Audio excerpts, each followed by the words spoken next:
Alright, we'll get back into this challenge run.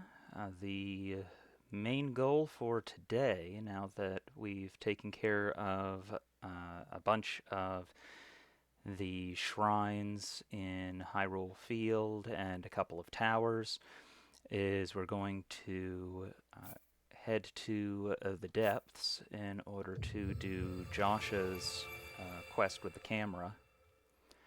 And while we're at it, because of the fact that we're not doing any fast travel, I will need to use the Ascension Tower that is under the northern gate of Hyrule Bridge.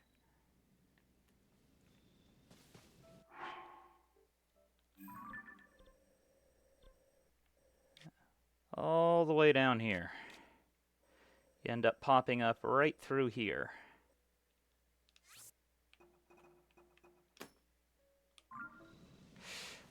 And the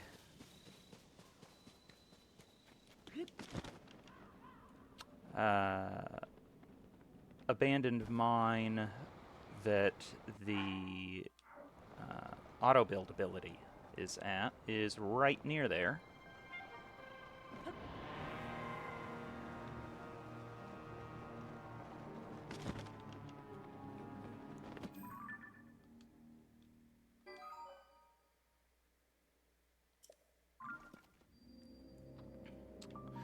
Now, this is our first time down in the depths.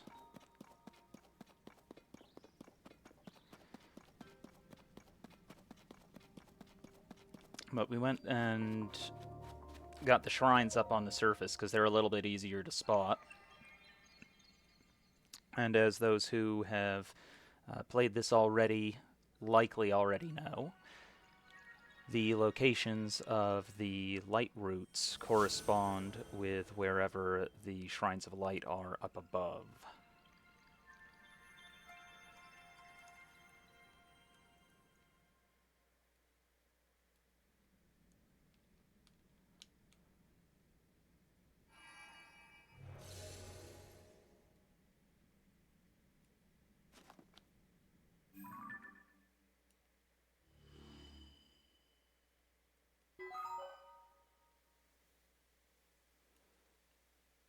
There we go, that was coming through a little bit quiet. Get the game levels a little bit higher. So, we're going to need to head all the way over here after we take care of Josh's quest.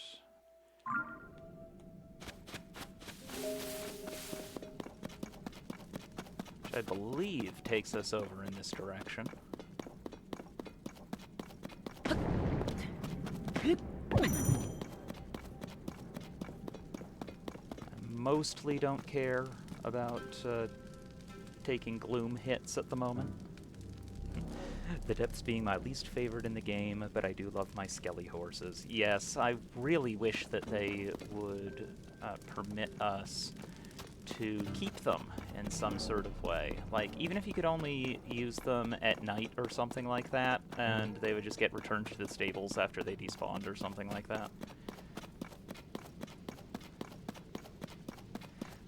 But, of course, they also don't let you keep bears or deer at the stables either, which is also bogus.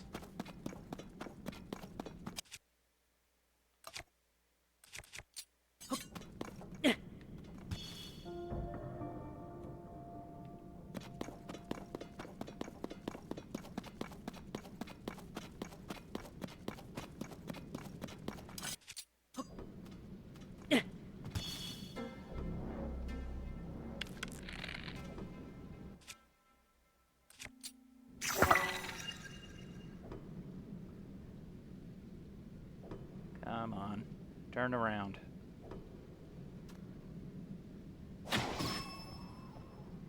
Yeah.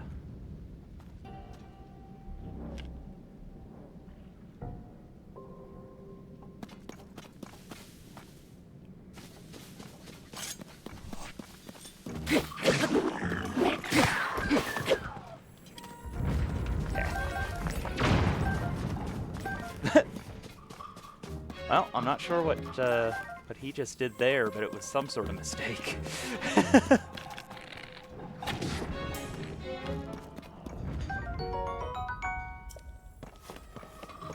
We're gonna try to get as many muddle buds as we can.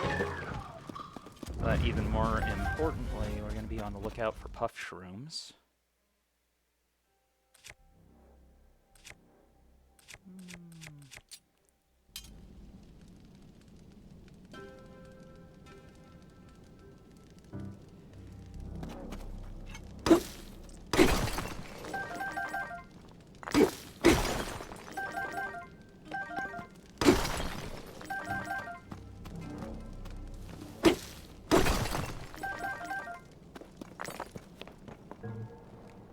Hopefully I'll be able to find a steam royal broadsword relatively soon. One of those combined with a white Lizalfos tail is like the best for breaking rocks of all the silly things.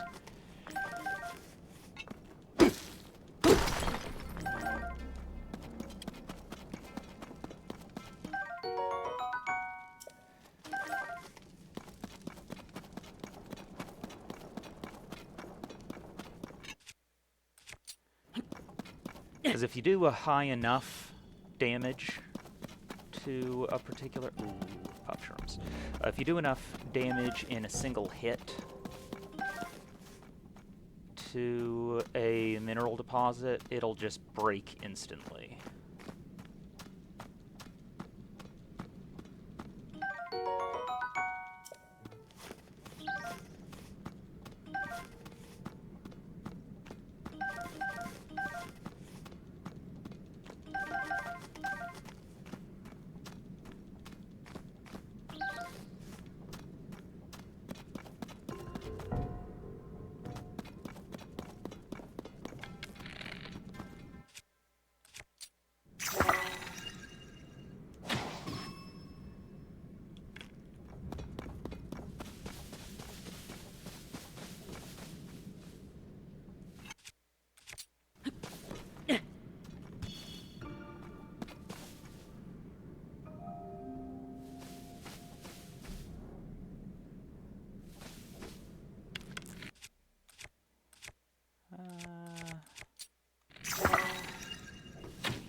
Yeah, to hear you.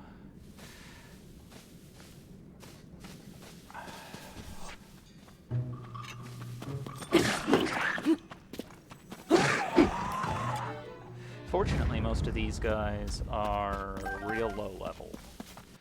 We kind of kicked things off with fighting a bunch of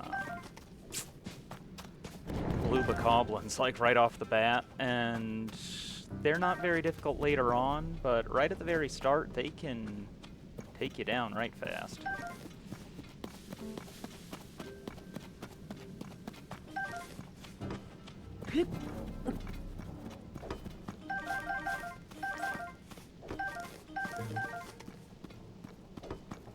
These guys, though, we've got powerful enough weapons that we ought to be okay. One little annoyance is that any of these guys with backpacks, you can't really reliably do a sneak strike on them until you grab everything out of their pack.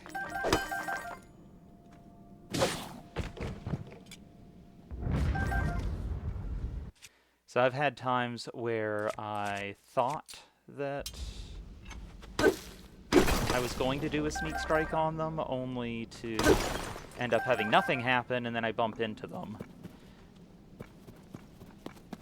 But now that I know that that's a thing, it's something that can be pretty easily avoided. You just gotta... you gotta know which ones are gonna do it.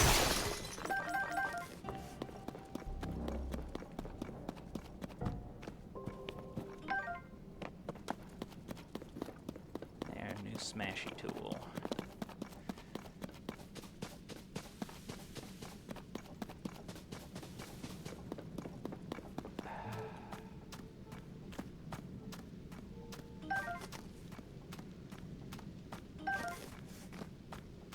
heading around this way mostly because of...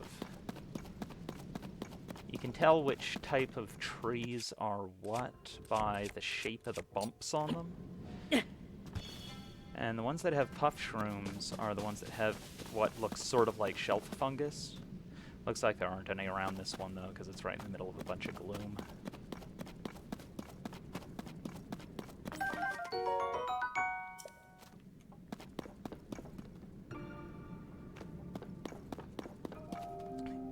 You're so good at this game, I'm swooning. You absolute goofus. Yeah. I'm not even that great at it. I just remember a lot of little tricks. When it comes to the actual technical commands and everything, there are people who have pulled off just the most insane things in this game. Really incredible stuff. Like, they can end up... I've seen people who have managed to take down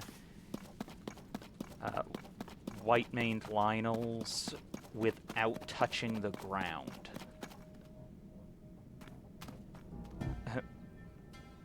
Referencing when you hit the enemy with the wing-fused arrow in the dark, but I was eating and couldn't type then. Yeah, wings are so useful. Like, initially, my first playthrough the game, I was really much more eyeball-focused when it came to what I was fusing to shots, but when I realized that, first of all, they do have a sort of a maximum acquisition range where they just won't adequately latch onto stuff. And then when I realized just how far wings actually will get your arrows, then it was like, okay, these are actually really good. I'm not too awful with my aim. So I can usually pretty reliably, especially when it's those distance shots, and I can take my time, then I can pull off the headshots on those sentries no problem. Especially if using any of the zooming bows, like the Phrenic bow, the Gerudo golden bows, etc.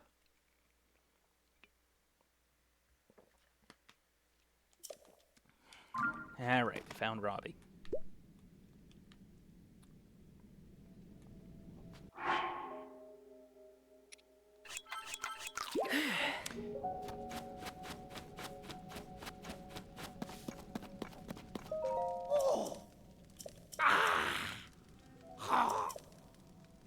It is really funny to me how tiny Robbie is, but in Age of Calamity, they show him when he's young, and he's, like, much, much taller.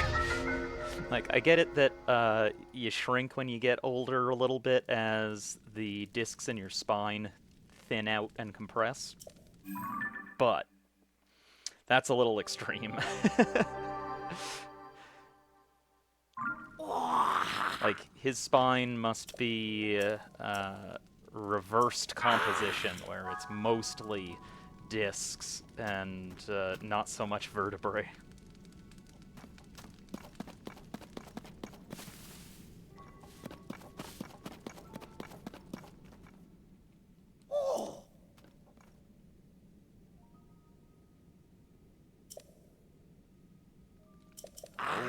Fine, I was gonna take a picture of the other one.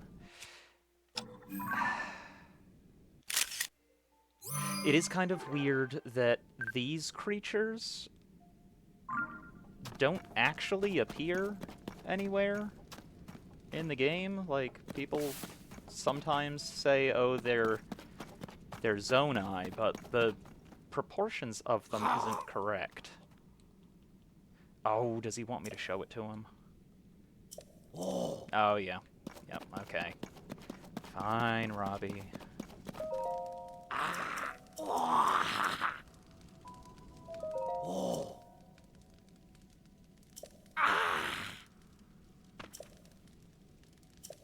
did take the picture, though.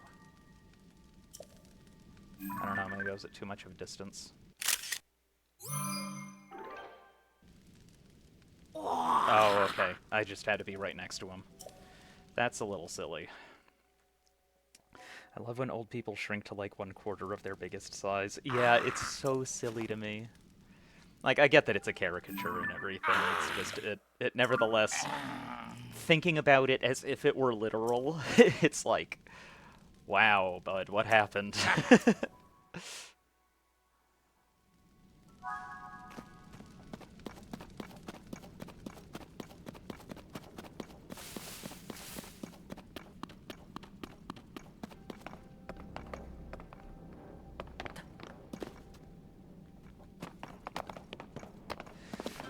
Okay, so the... Oh! Hey, little guys. I love these. Little frocks.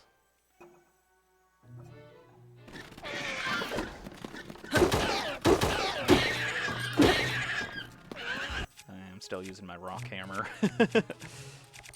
Ah.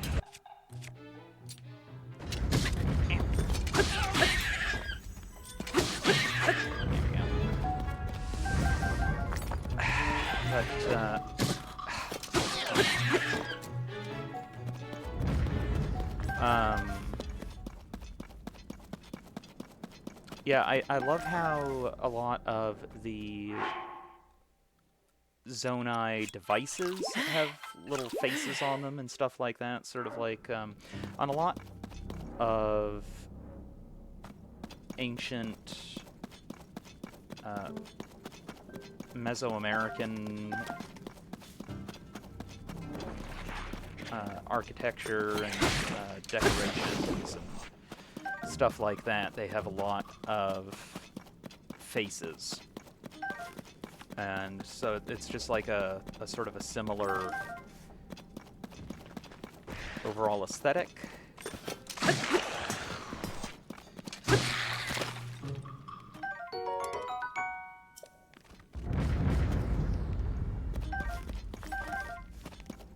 I think it was a very neat idea that they had, kind of mixing that ancient Mesoamerican art style with elements of Zen rock gardens and circuitry.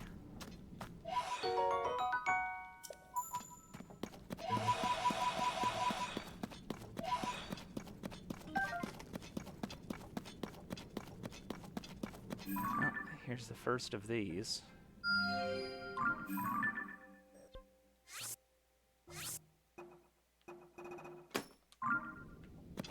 I like to mark them.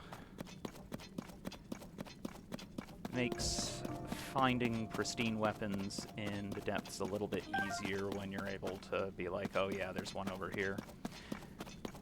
Now, the fun thing with these guys is that the weapons respawn every blood moon. There will be a particular subset of them that start off at default, but the game after that kind of rolls the dice when it comes to what is going to be in their hands.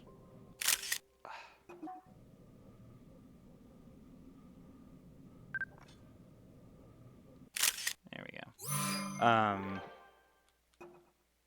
And so you can end up save scumming in order to get your hands on ones that are specifically what you're looking for. And then if you don't want them, whatever the particular thing is, then you can just load back and try again, or in the case of when it's something like this where it's already spawned in, if you don't want to take the save scumming approach, then what you need to do is take whatever the weapon is and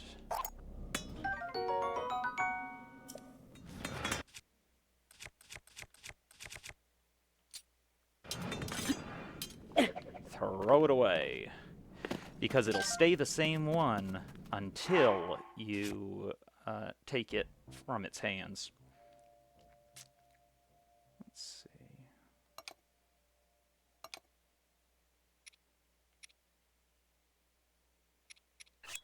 I got plenty of those. Kind of holding on to the other higher end stuff until I've got better weapons to put it on, or something that does a little bit... rather,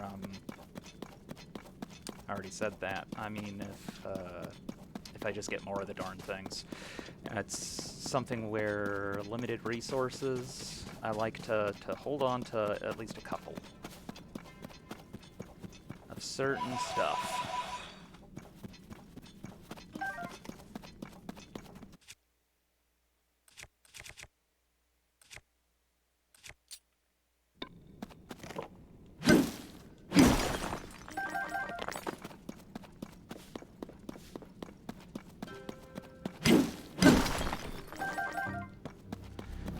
As much zonite as we can get. Yeah.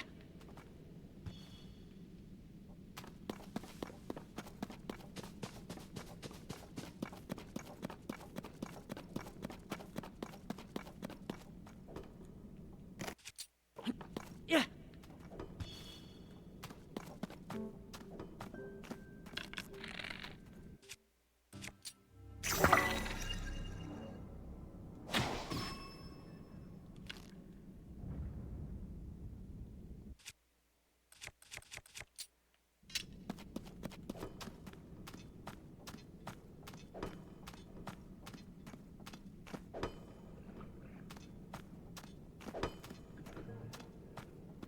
Try to see how many of these guys I can manage to sneak strike before I have to pull out a puff shroom.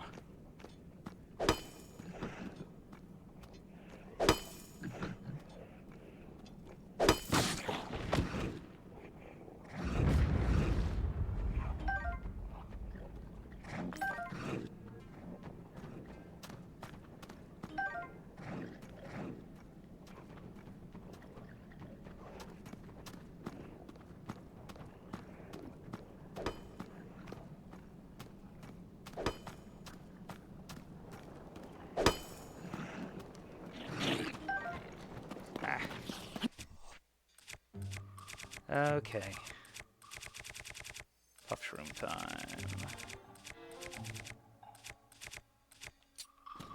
Yeah.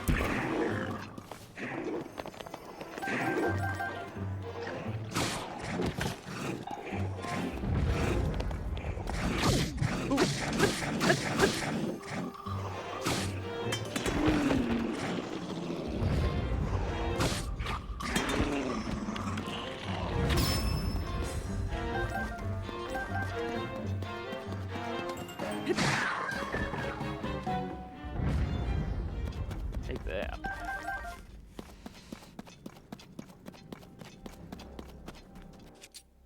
Oh.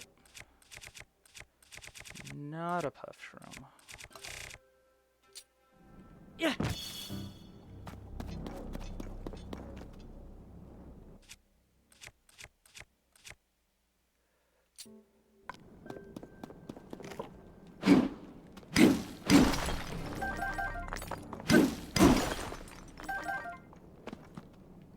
Actually, I should probably take one of these guys' rock hammers and just drop my regular weapon for a minute.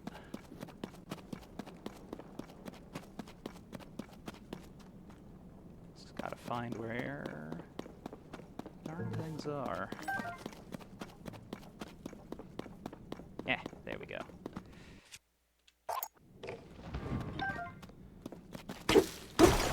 Use up the durability on this one instead.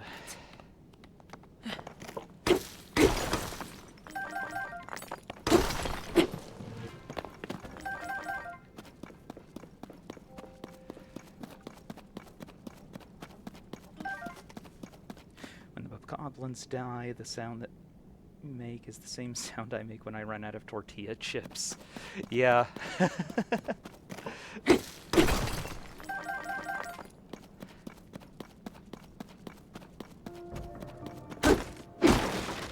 I know that feeling all too well.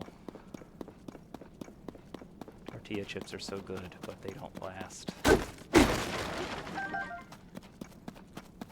least not in this house.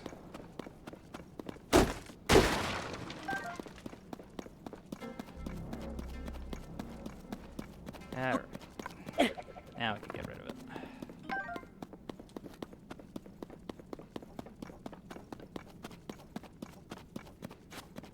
And we'll get back to that light root, and that'll get us our heart back. Yeah.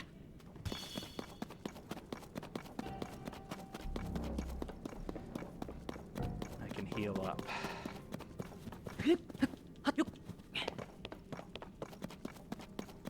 As per the rules of the challenge, I can only eat out of battle. And any cooked meals have to be eaten immediately. Given the fact that I only have 1 heart's worth of damage, I'm not going to bother with using any of my potions.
Following these statues. Oh. Hello, Mr. Frox.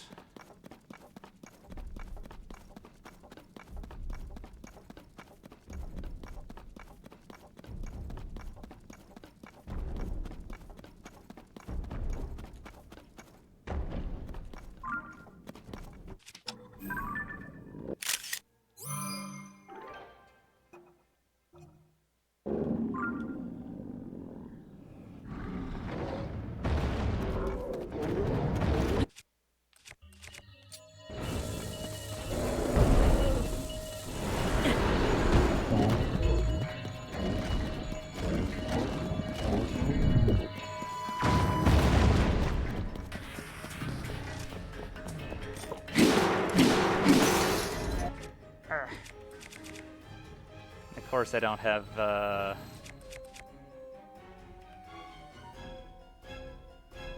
any really good blunt fusions at the moment, but I'll be able to do that after I take care of this attack cycle.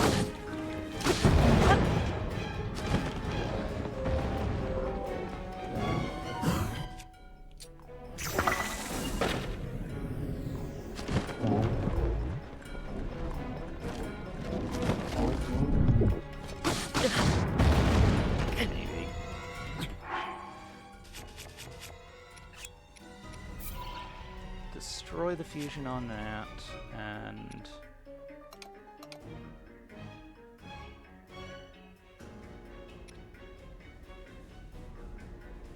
yeah,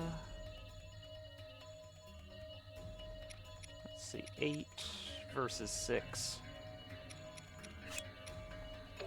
Yeah, we'll do that.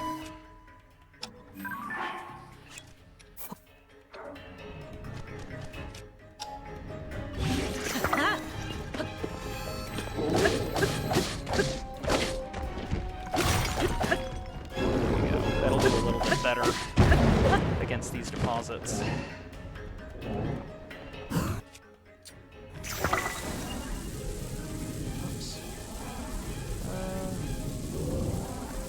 fall a little bit lower. That's as low as I can aim.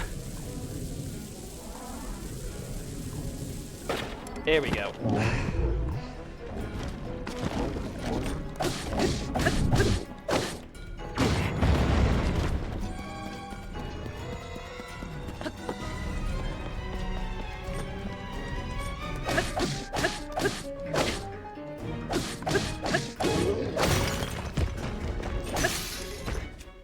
Okay, that one's destroyed.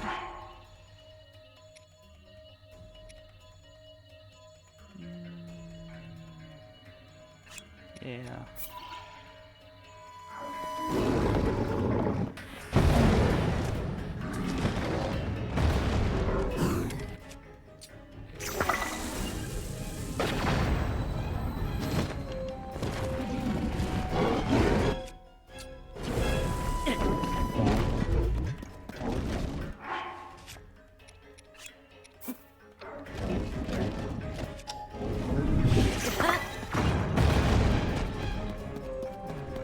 Almost got him taken care of. I'm not sure if we'll be able to do it this cycle or not.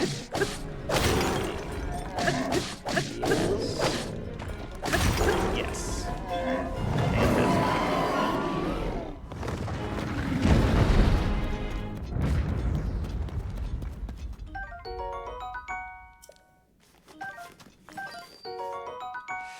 Now, unfortunately, the large crystallized charges are kind of useless in this particular challenge run, because I'm not going to be upgrading my battery at all. But you know what? They'll serve as sort of a indicator of how much exploring and how many sort of pseudo-boss enemies I've taken down. I always like to mark essentially where the Froxes are by... They're always around one of these Zonite deposits. So I like to mark the deposit, because you only get one skull marker to indicate like where enemies are. And I find that a little bit limiting when it comes to identifying what type you're dealing with.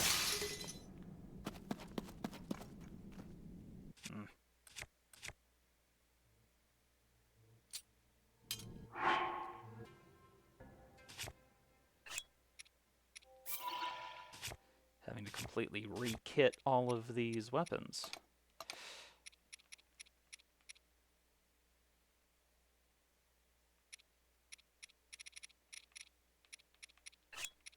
Like stones are pretty useless, but they do count as a blunt object.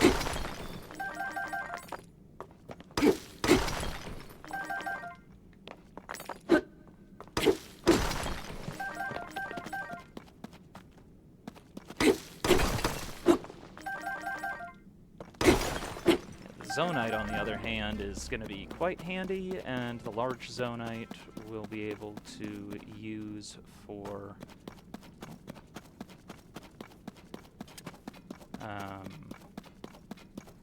converting into large charges, which are going to be real handy given our limited battery size.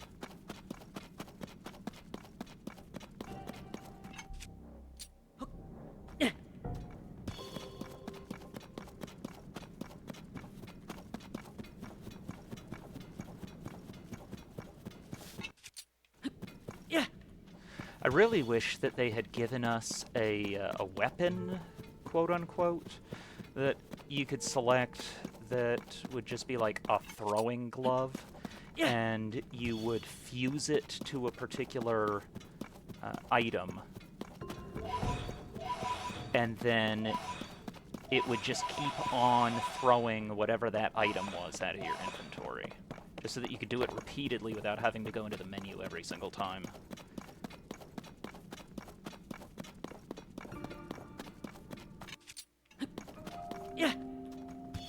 It would have made this particular work just so much faster. As much as I love this game, there are some very weird UI choices that they made.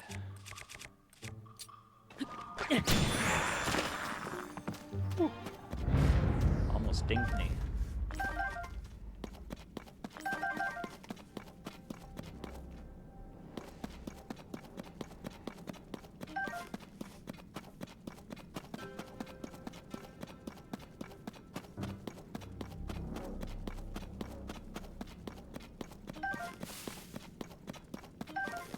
There's usually an assortment of a few different things around that area.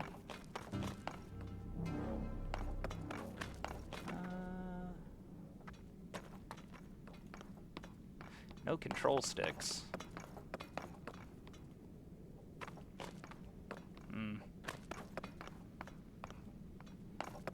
That makes things a little more difficult.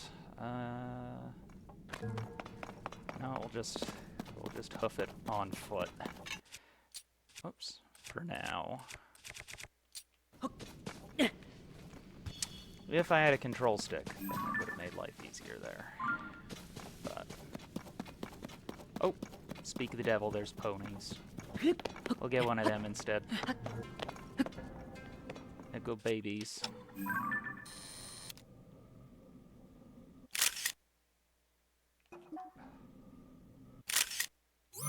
There we go. Didn't want a blurry photo.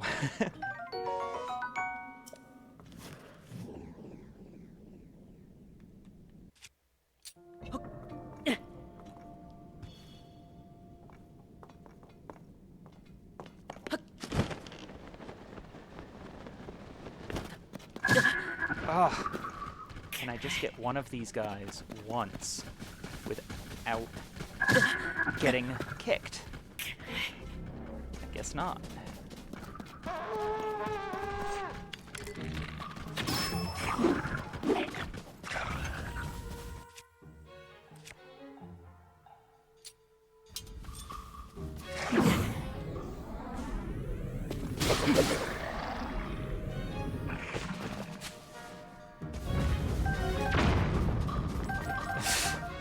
These guys have blown themselves up.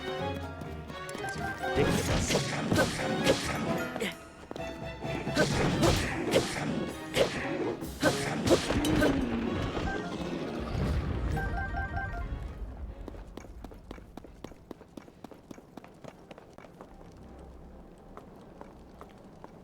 Meanwhile, this little guy over here.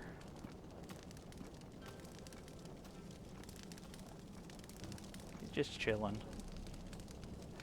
Control sticks were one thing I did use a ton of. Yeah, pretty essential, and the fact that you don't get any of them until you make it over to Terrytown is a little bit rough, but that's why that'll be one of the next places that we end up heading to.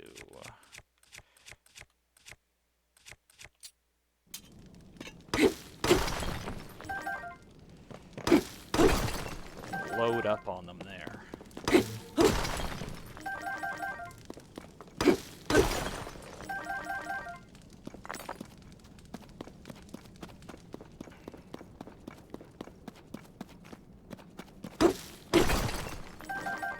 Yeah.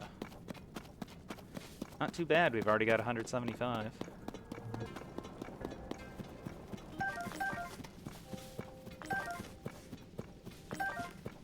Ooh. Guess we'll go get that. Then I'll go get one of the points.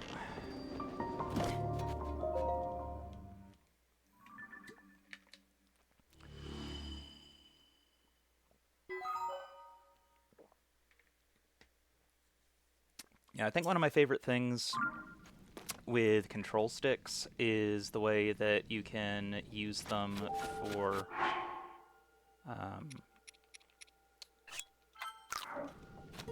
sort of cheesing Gleeoks.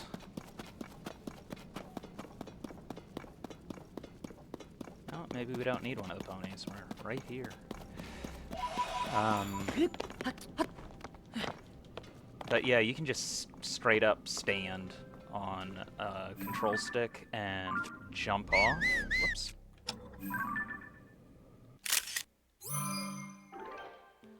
And that'll give you enough airtime that you're able to actually take out all of the enemies in question. What have I got right now?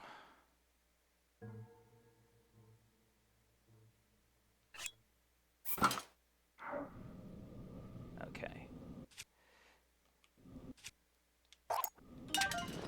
Yeah, we'll take that.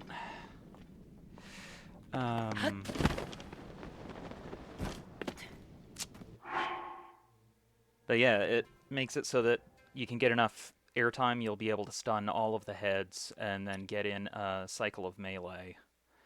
And as long as you time it right, then and you have the stick set far enough back that when they roar, it doesn't destroy it, then it does a real nice job.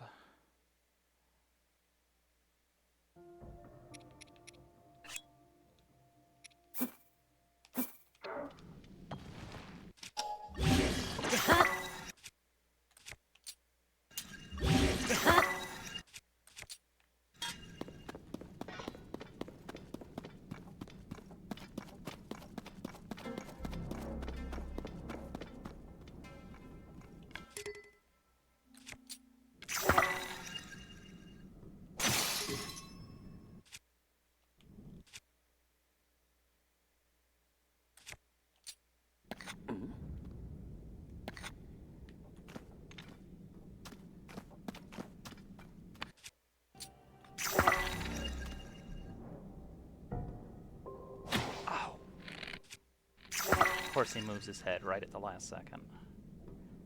Never fails.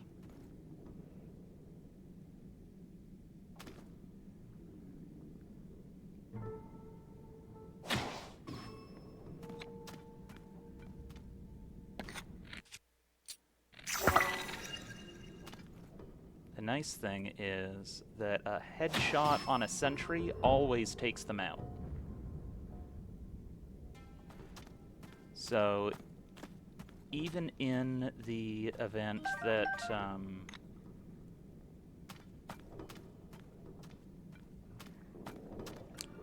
that you're using a real weak bow like I just was, then it'll still do fatal damage. And that's part of the reason why having at least one zooming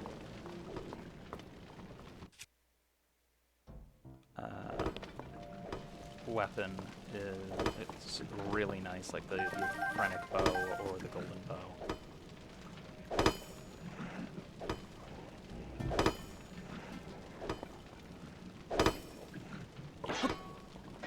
Actually, what have I got? 4, okay, 16 versus 14. May as well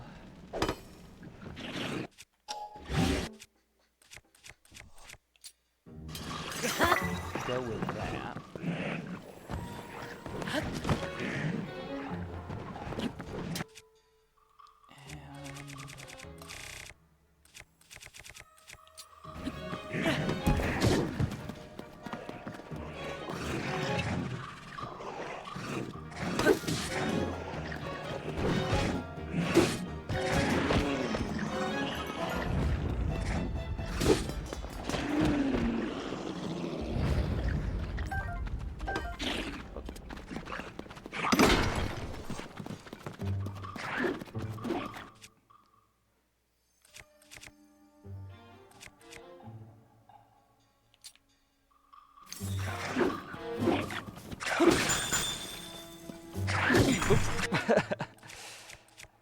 Ran right back into him.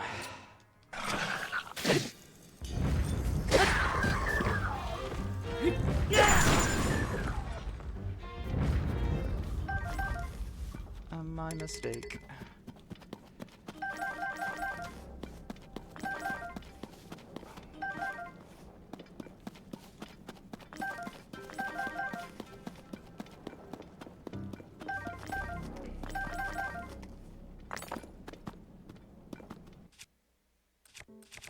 Took out all these Binguses real good, though.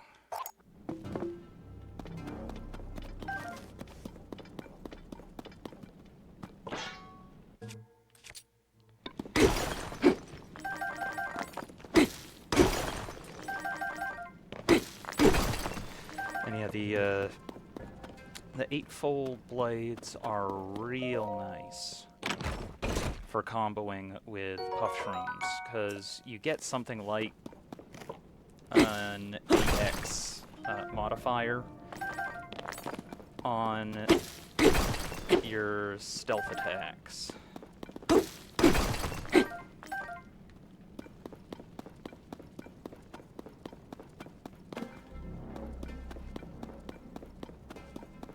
And then the eightfold blades, I think, are like a time and a half on top of that. So it ends up dealing like 12x damage.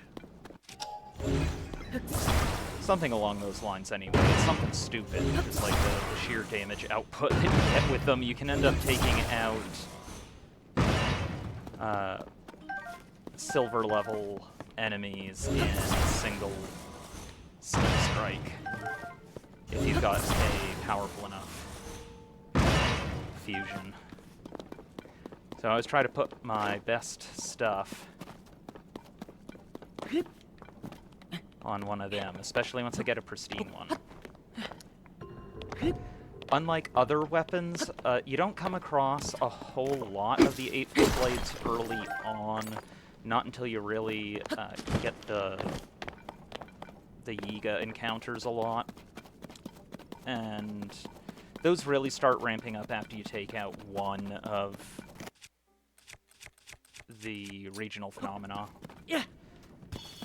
Plus, of course, kicking things off here.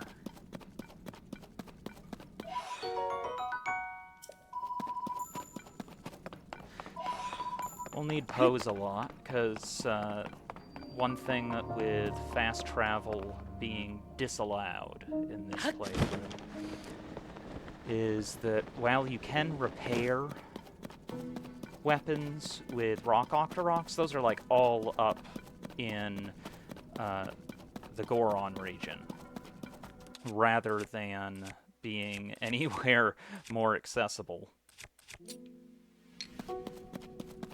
And there's a few of them that are kicking around in some other locations, but not a lot of them. And that means that we're going to have fewer opportunities to repair, in particular, things like legendary weapons.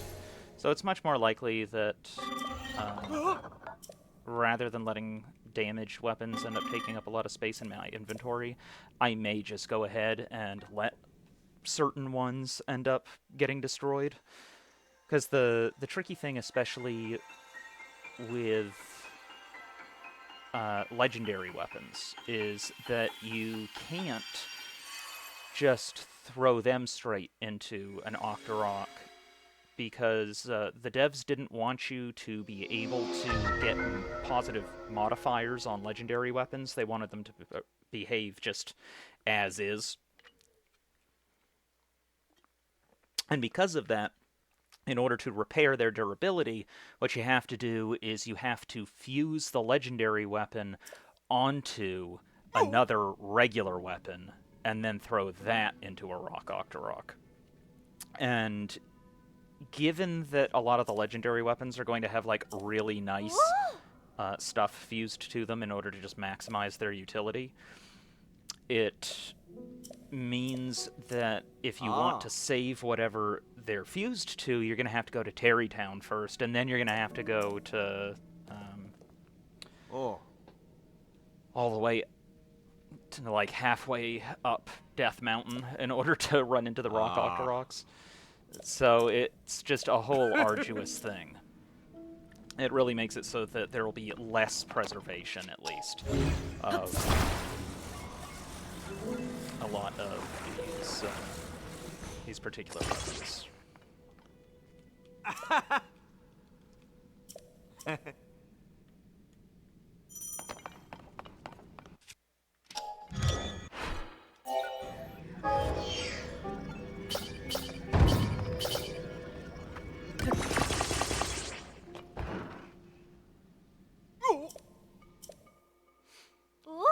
That's going to help out a lot. Now we'll be able to just use Zonite in order to to make anything that we don't have.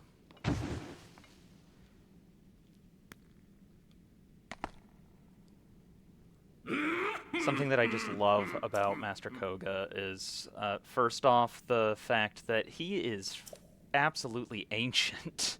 Like, he's up near 100 something years old, like around, like, must be about 130. Granted, we know that Hylians can live a bit longer than humans can, but like he's about as old as Impa is, and he is still out here putting in the work. Like, he may have that belly, but you can't say that he's just letting his minions do all his dirty work. He is out there on the front lines. He's an old man. And I love the fact that him falling down that hole in Breath of the Wild is actually a plot element that's, like, integral to this game. Because you know that in Breath of the Wild, we all wanted to see what would happen if we jumped down that hole. We all tried. We all ended up dead.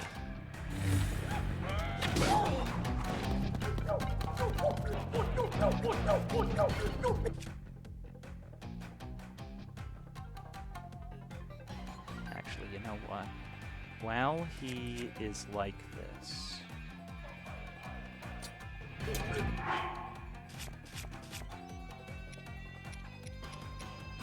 I want...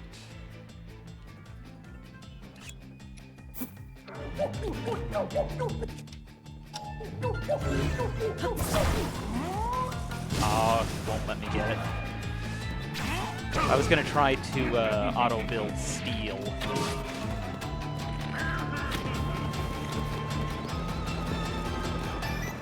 Don't.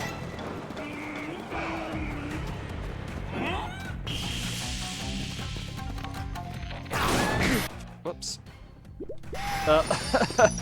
Well, good thing we had that.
And there we go.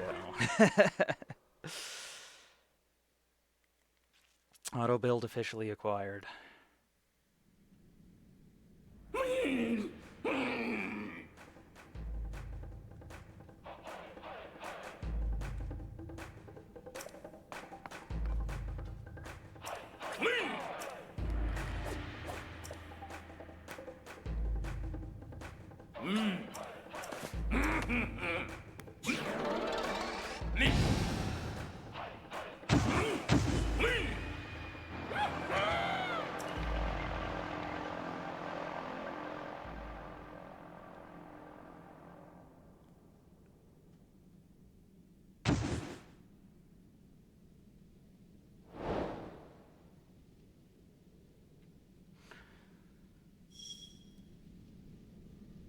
One Koga encounter down.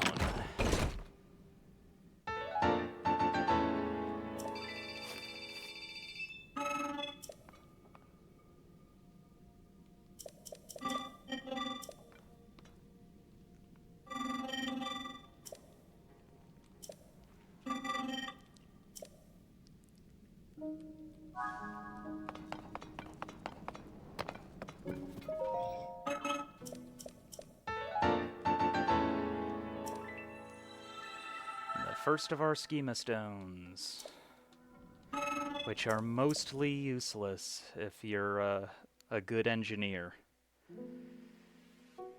Just about every single schema stone is pretty severely lacking in terms of its efficiency. Whoops, I do not want that as a favorite.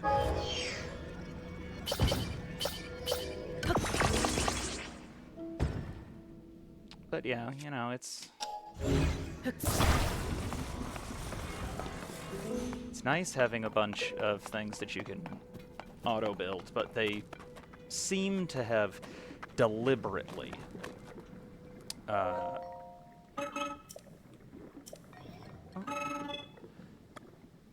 they seem to have deliberately made them inefficient.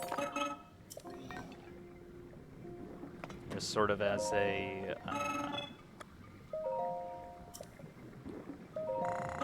an incentive for people to keep making their own.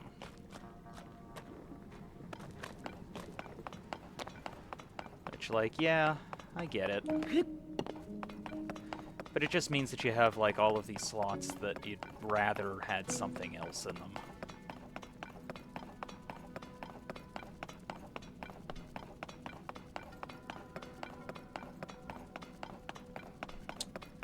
As for instance, while I can't really do a good demonstration of it just yet, I'll have to wait until we get to Terrytown for control sticks. There is a wing design that is so much better in terms of its part efficiency and its functionality that rather than having just a wing with 3 fans on it, like 3 fans will chew right through your battery in no time. So it's not really very viable until late in the game when, like, you're gonna want to end up just using a something like a Goblin Glider anyway, if you've actually been building your battery up. Wings are kind of useless by then. And so what works out much better is if you instead use one fan that's diagonally angled upwards in conjunction with a balloon that's sitting on top of that fan.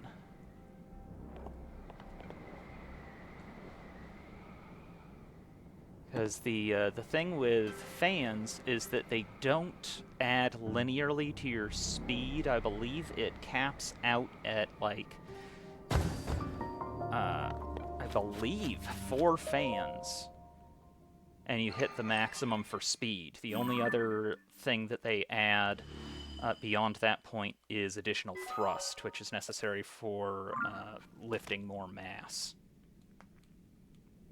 So if you're using them in order to keep your device airborne, so they're facing downwards or at least at an angle, then that's fine. Works all right. But, you know what? I'm not sure why I did that. I needed to talk to the first of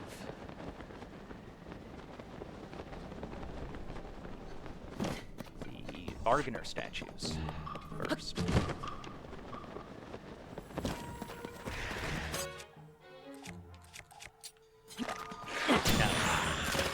No. No, thank you. Go away, sir.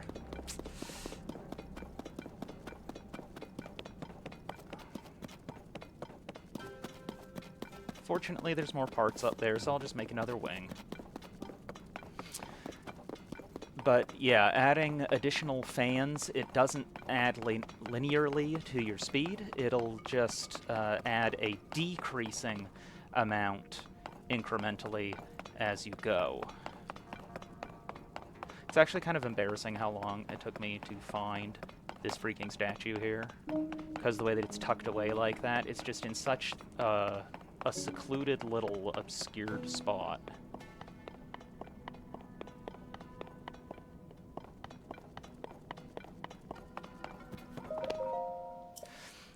And if folks aren't aware... Oh yeah, this is the one that I need to bring the eyes to. So no go on that one until we get to the Great Plateau, because that's where all of the eyes are. That one's a fun little quest.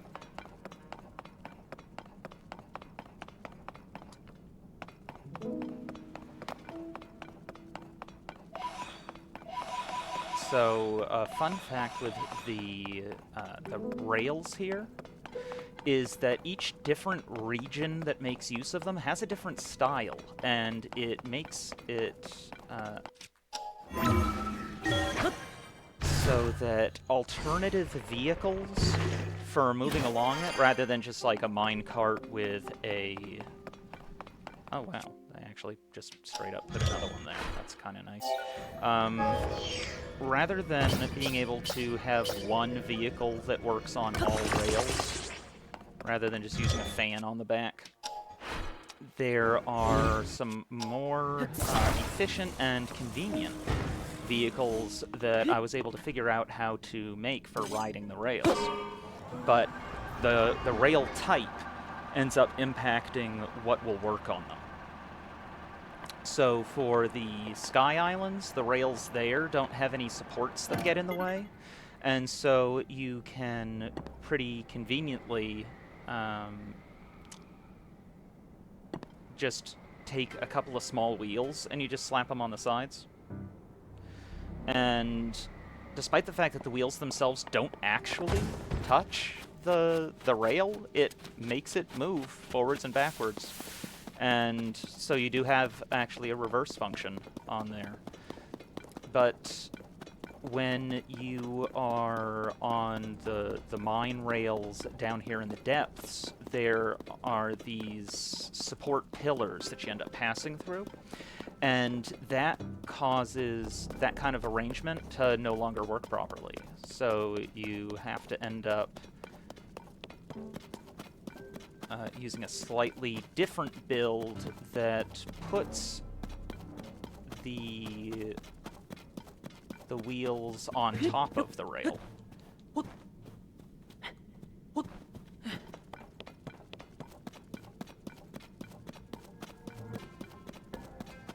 Oh yeah, this guy has one of the only of these baskets. There's, I think, 3 of these guys. Maybe only 2. This is the one that I usually grab, just because it's an easy one to get to. I like to mark building supplies with one of these. But what you end up having to do is, in order to get one of these in a way that you can actually, like, use it, is you have to use the balloon until it despawns, which takes about 2 minutes. And then once it's disconnected, because you can see it's not actually glued, so you can't just break the glue connection. Once the balloon despawns, you can then fuse it to something like a shield. So, actually, if I take...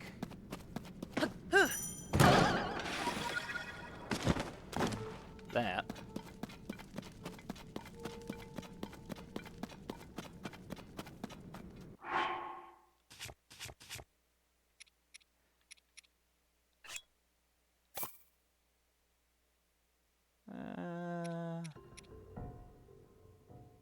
yeah, I'll use a flame emitter. I was considering using just wood, but then I would just keep on going upwards and upwards and upwards, which would be a problem because then I could potentially die. Oh, by the way, I did get to Kakariko, and the first thing I did was buy a wreath from Coco. Yes! Got to support those little local businesses.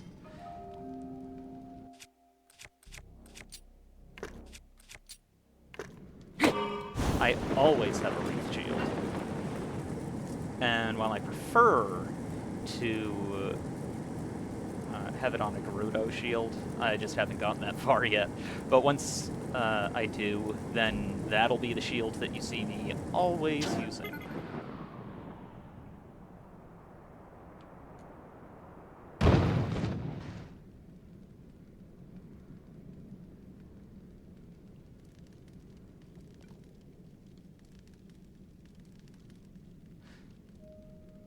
Really do make it refill painfully slow. I don't remember if it recharges faster if you don't fully deplete it or not, though. So I guess we can figure that out.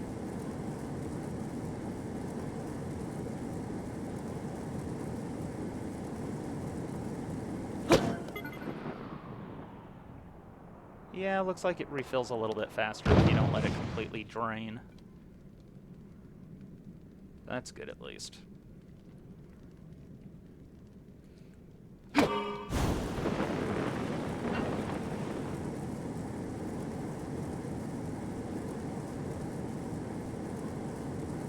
Balloon chassis are a really underutilized building component.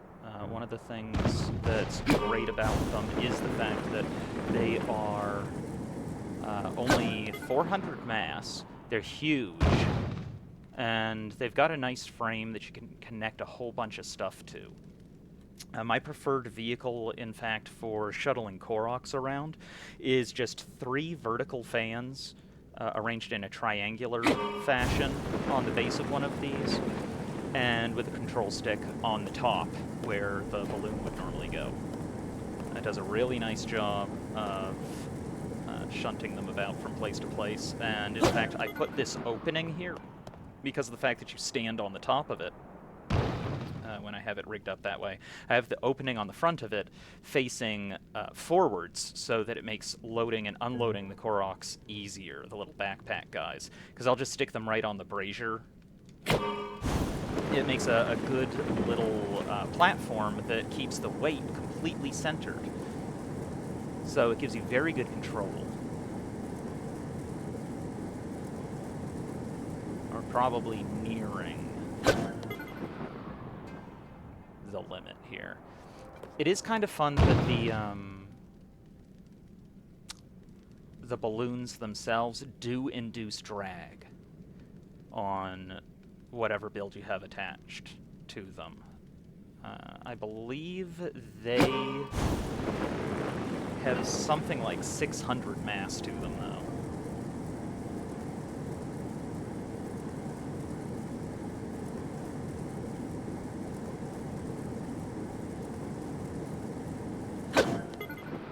Yep.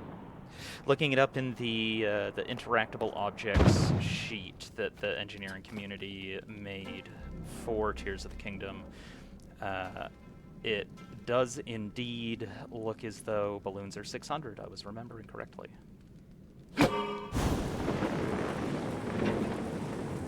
And actually, for anybody who is interested in getting into technical aspects of engineering, where it's valuable to know constraints like mass and stuff like that, then that right there is the interactable objects spreadsheet that the data mining community put together. Shows all of the different variables for every single interactable object in the game. Yeah, there we go. So now you can see that it is disconnected.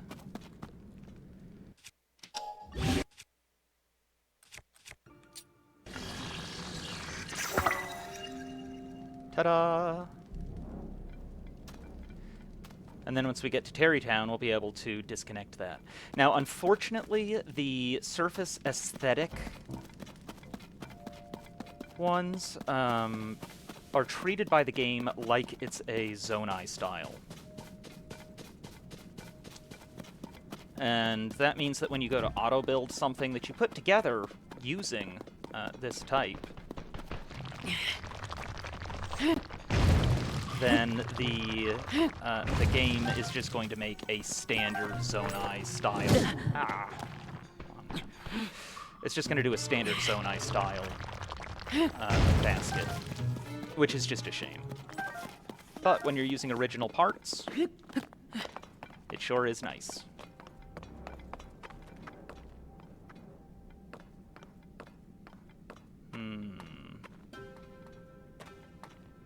Still no control sticks.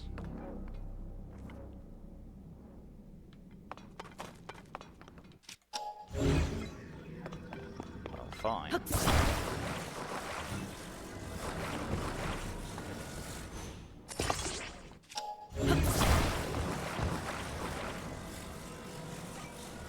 What kind of vehicle is that? I hope it's a Gloom Dredger, because Gloom Dredgers are actually one of the most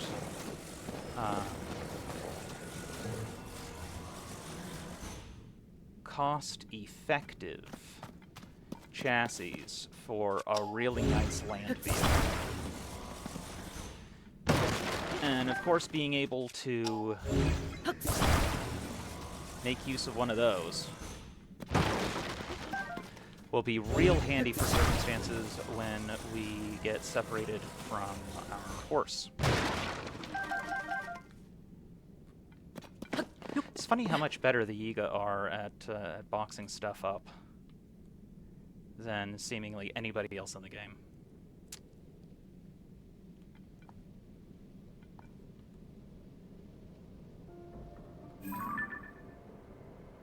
Yes, I think it is.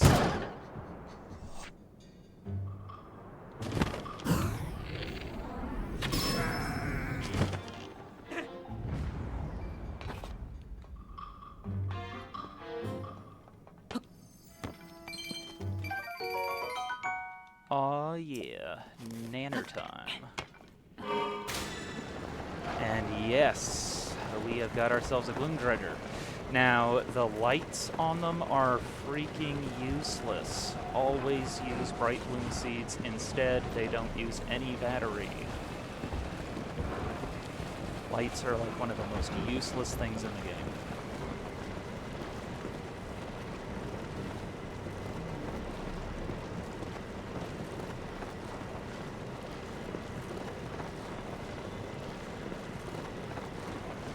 Okay, so it looks like there's not really a main gate here.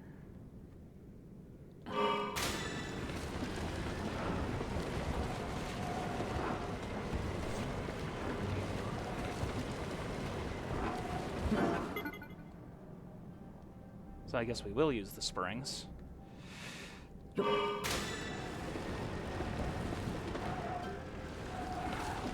over there. Now, the trick with these guys, first of all, it is possible technically to disassemble a Gloom Dredger in order to sort of bust off the useless bits, or if you want just the chassis. You have to use a technique using springs and stakes in order to jam the points of stakes underneath in order to pry off all of the parts. But unfortunately, you can't get them out of the depths. If you try, they will despawn.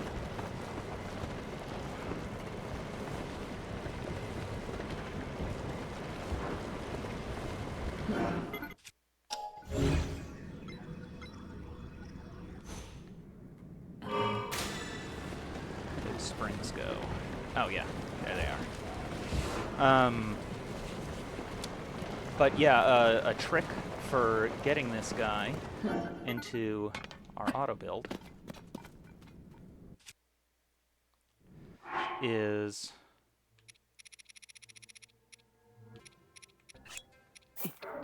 just take an apple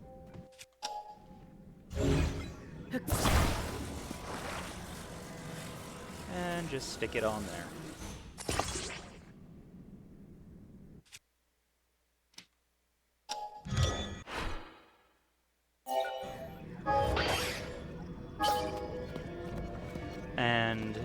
now you can see we've got a build like that. Now, rather than... you know what? I think I've actually got more...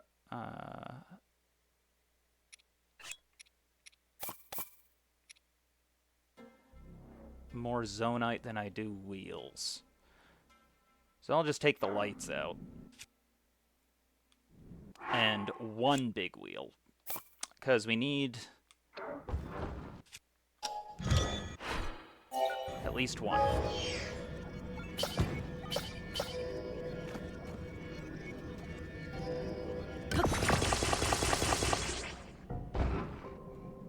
So you see that.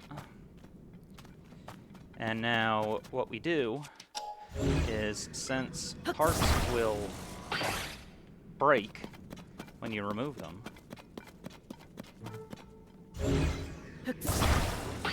take off these useless things.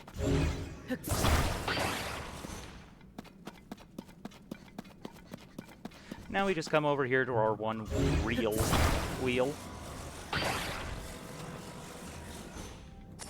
and do that. And now when we check our auto build history, you can see we've got one that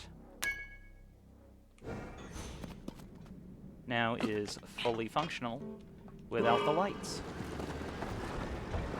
thus reducing the auto build cost. And if I really want to put lights on it, what I can do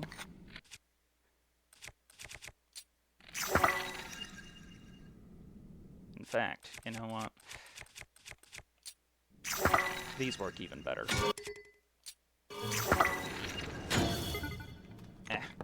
Well, I messed up the positioning, but look at how much better this works. See how much lighter that is? Like, it is astounding, and it uses no battery. Look at how much more efficient it is now for us to do this.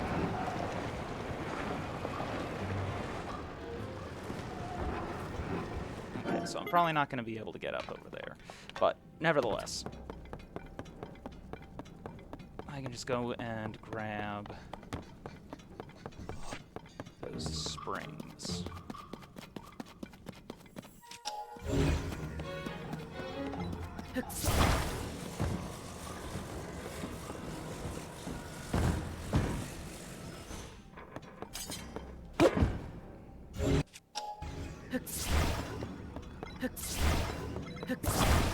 There we go.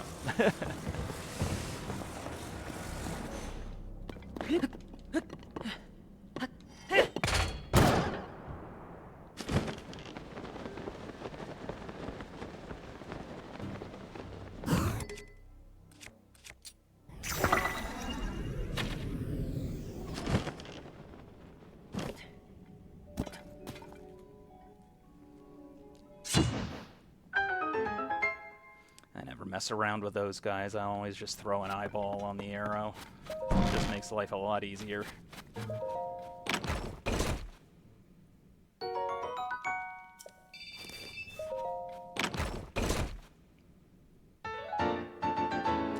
Let's see what this one is. Ah, yes. The monocycle.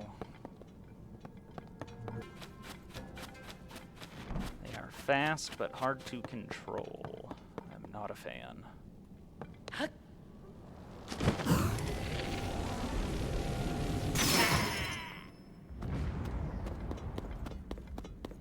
Ooh. Purple. Yes, please. So yeah, look at how fast your battery drains because they went and put a friggin' shock emitter on the front of this. Shock emitter and 2 lights. Silly.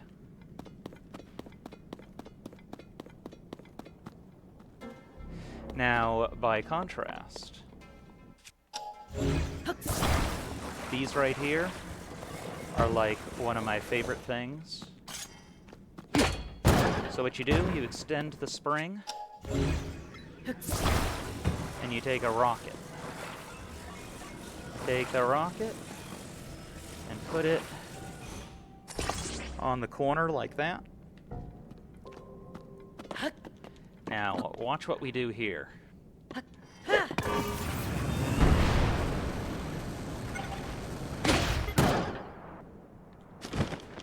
See how high that gets you? And now that we've done that, we can actually register that in our auto-build history, and so for 6 Zonite, you've got yourself an instant, deluxe version of Rivali's Gale. That one goes in the favorites.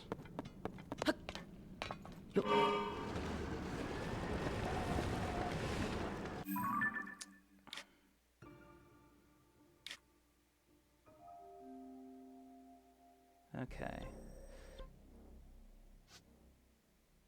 So we need to get over there.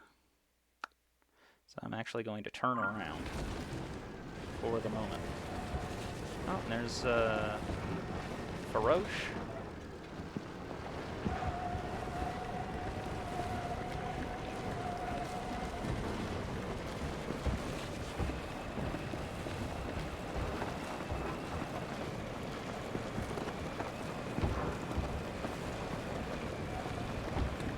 One of the things that I like doing with this guy is that it's real easy for you to stick a... Here I said I was turning around, and instead I'm going in exactly the direction that I didn't go. That's what happens when you get distracted.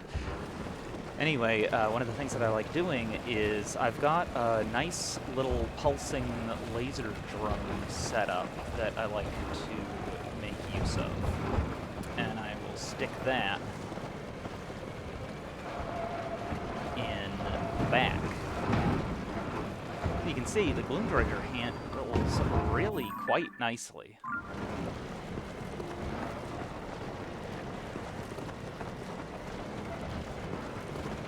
We're probably going to lose it in here, though, which is okay.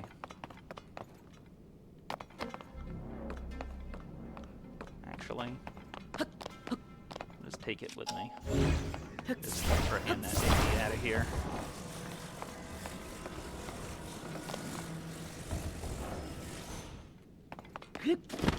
Grab these on my way.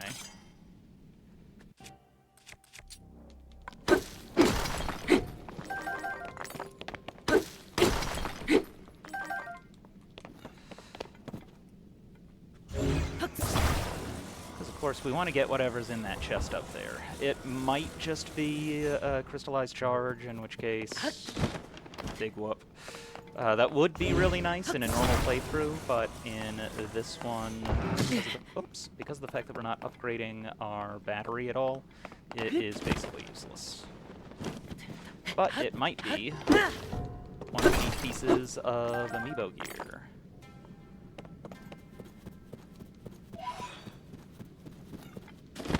So that would be nice if so.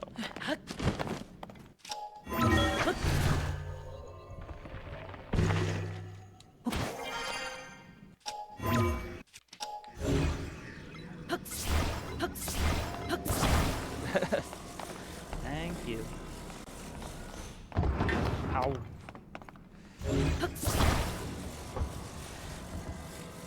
Yeah.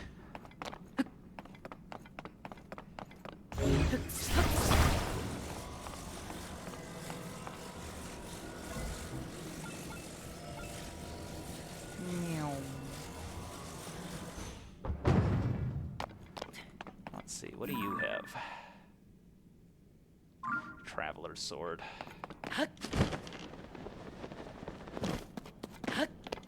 Kind of a piece of junk. But that's okay.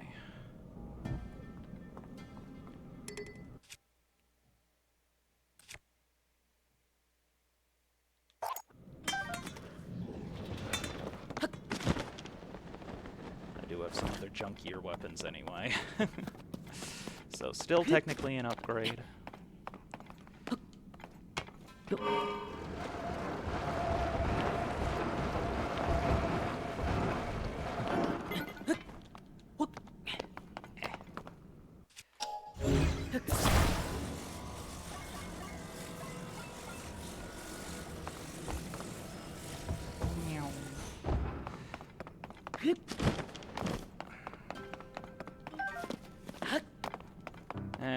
we got? What do we have? Yeah, just a large crystallized charge.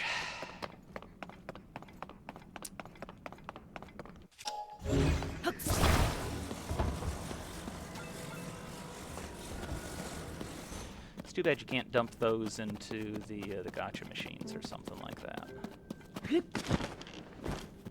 Oh, nothing in that one.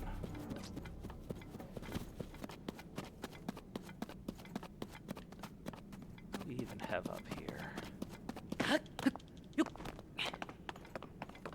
Rockets. Still no control sticks. Freaking useless.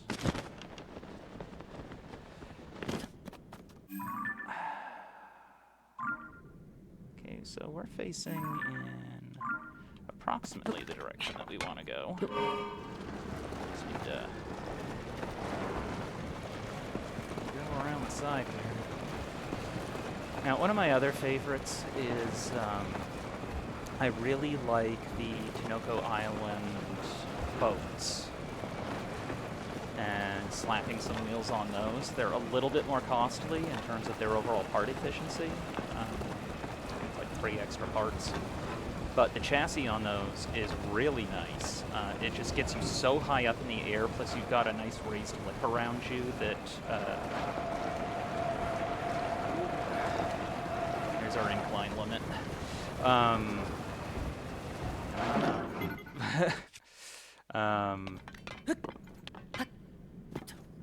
The shape of the chassis is just really nice for riding up and over obstacles, because that boat shape to the underside is just really good for that.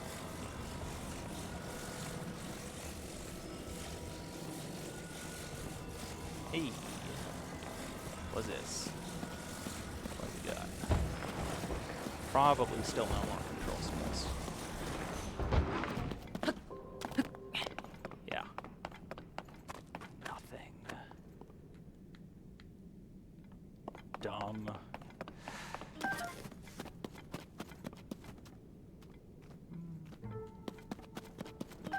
Can't leave a puff shroom behind. Oh, and there's a bomb flower over there. Always need more of those, too. It is just a shame the Gloom Dredger chassis, the spike plates on there, even though they look like standard standalone spike plates, they are actually part of the chassis. You cannot remove them.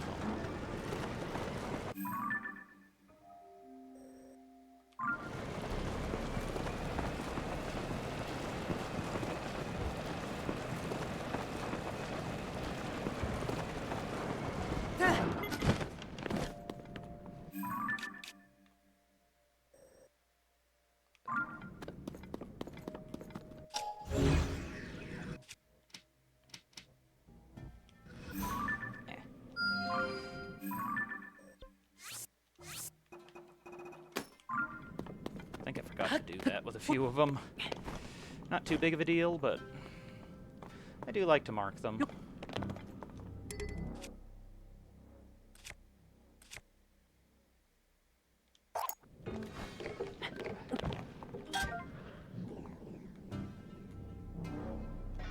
Just need to keep an eye out for a rock.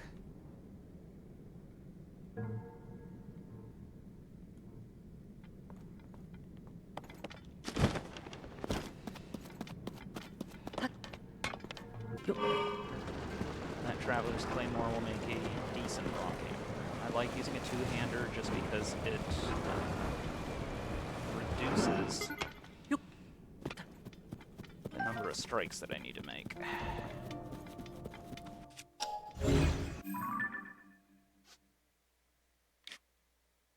Ah, okay.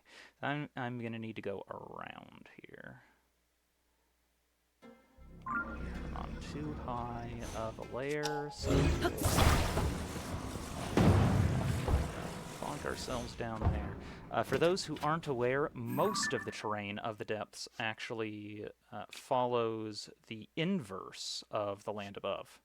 So anywhere that it goes upwards, here you can see it going up to the Great Plateau.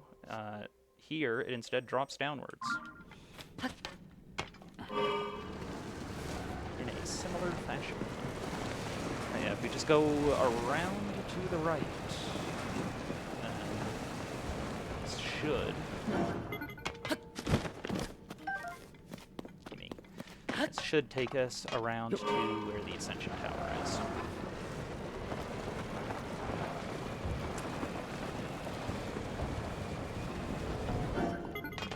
And there's a rock.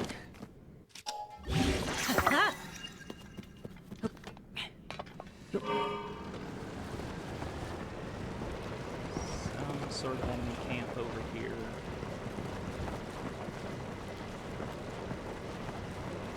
Oh yeah, not too bad. Oops. Look.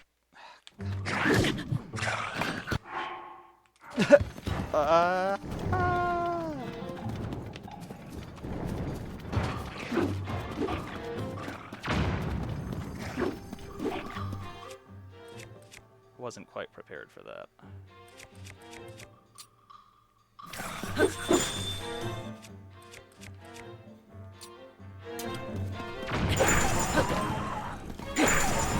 That'll do, though.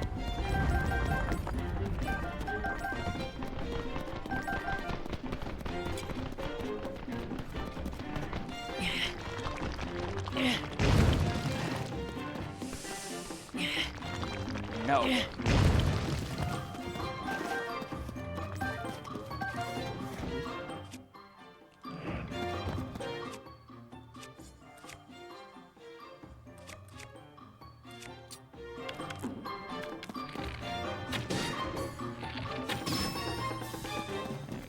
Him down. Oh. That did not work. That's better. Am hurting a little though. I should be okay, however. Pretty sure.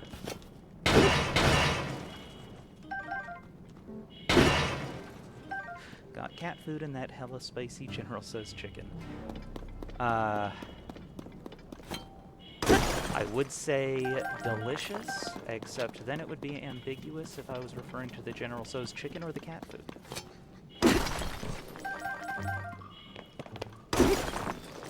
The General Tso's chicken sounds nice. I will pass on the cat food.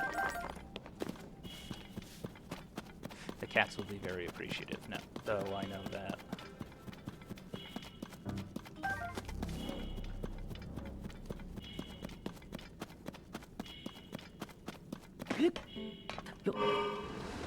Taking a little bit of a risk here. Staying on one heart.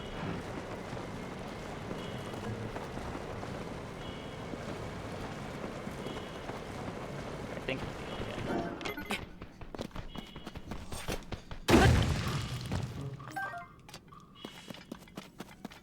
I think I can make it around to the Ascension Tower.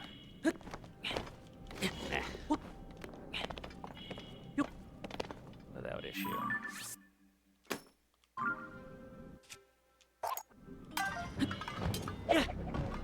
Go away. That'll hopefully respawn into something better next time. Where are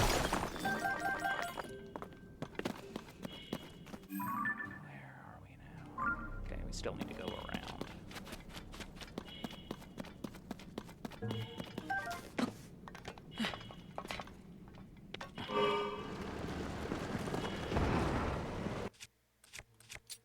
Gotta put the pretty shield back on.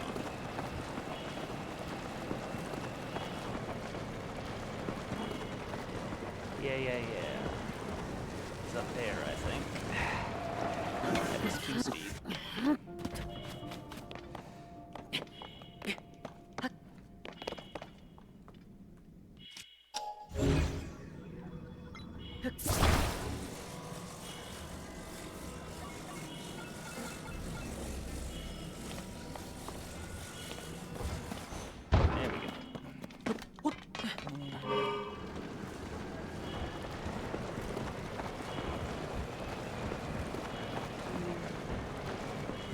And then there's our ticket out of here. Whee!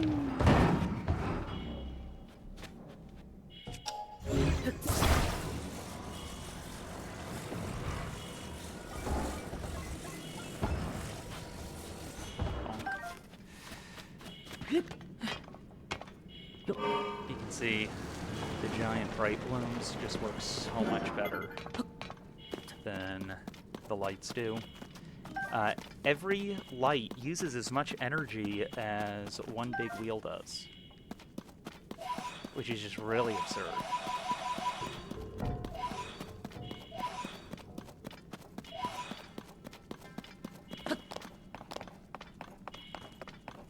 See that? Still no control sticks.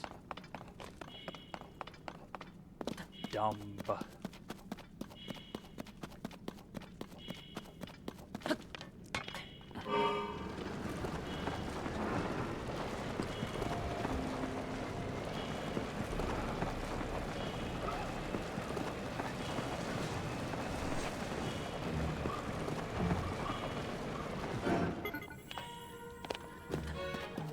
And I'll try not to die to these little guys. They're going to be attracted to those bright bloom seeds.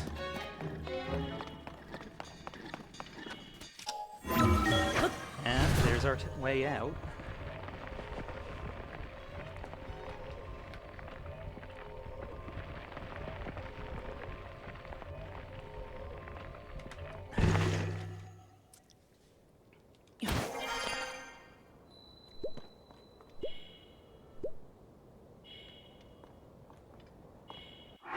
We are not fighting that Gleeok today. There we go. Get a cookie pot.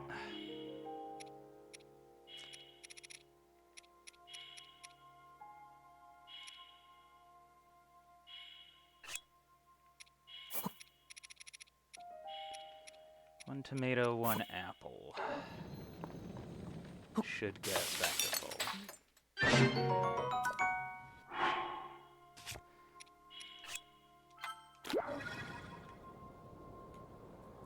Marvelous. Is there a Korok up here? I think there's a Korok up here. Yes. Hey,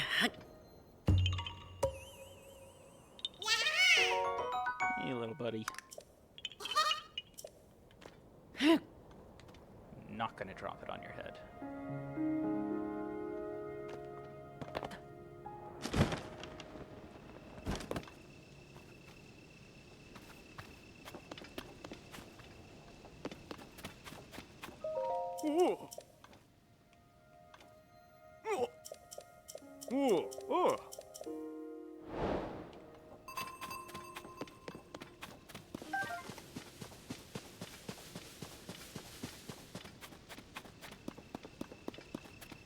Alright, now that we're back up here, let's have a look about.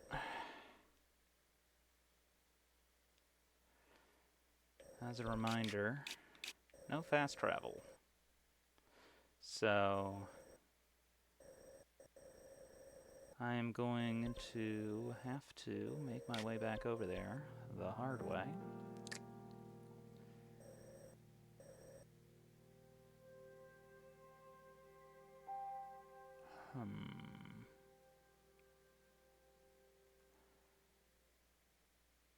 Trying to think of what the fastest way in order to get back over to...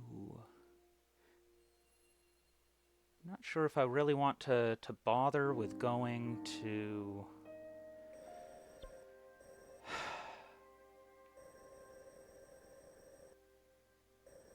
Yeah, I'll need to get all the way back here. I'll have to get all the way back over here, and then we'll try to head to Terrytown.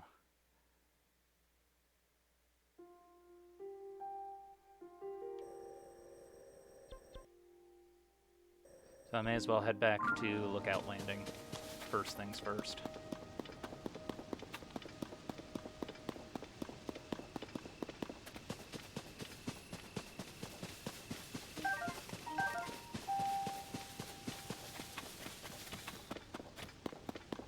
Hello, Edison. That is the crappiest sign I think I have ever seen. It's like a full-blown table. Stuck on a stick.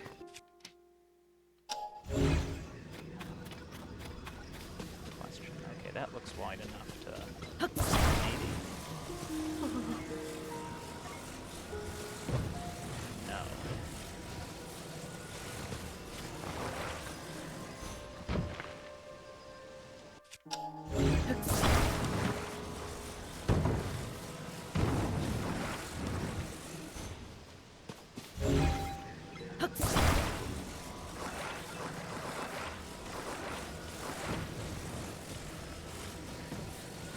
Yes.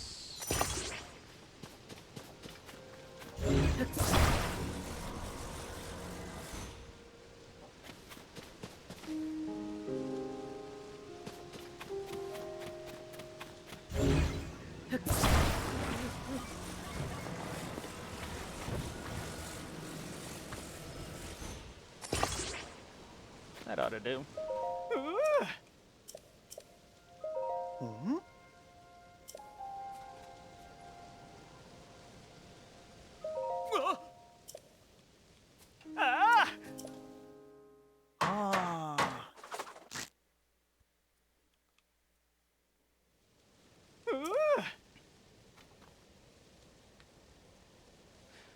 I don't know, what do you think, folks? Would you hire a construction company that made signs that looked like that?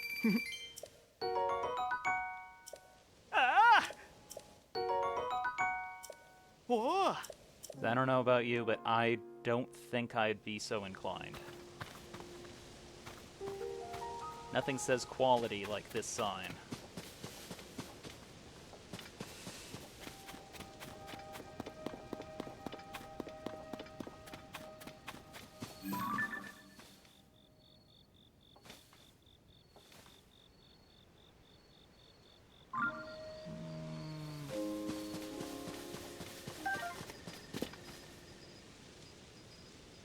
I'll skip out on that.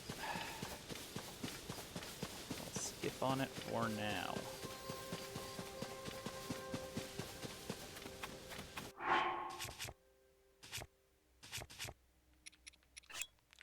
Just eat that real fast.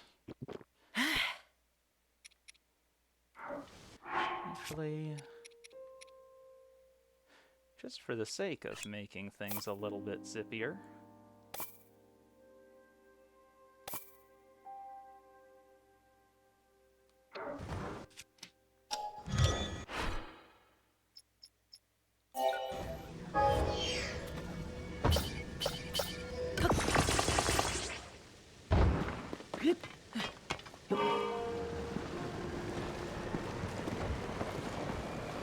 yeah, riding in style.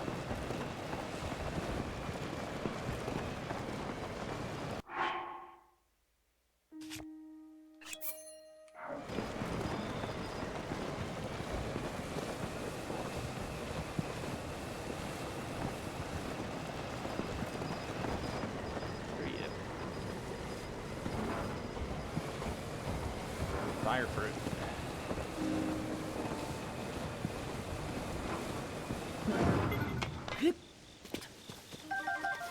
So useful.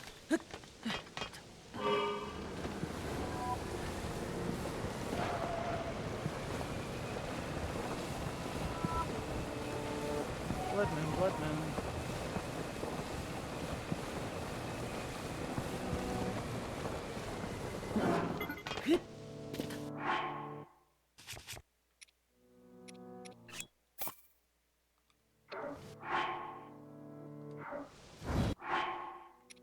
Just see if I can whip up something nice real quick, since I've got the guarantee of a critical success during Blood Moon. I don't have any good critters.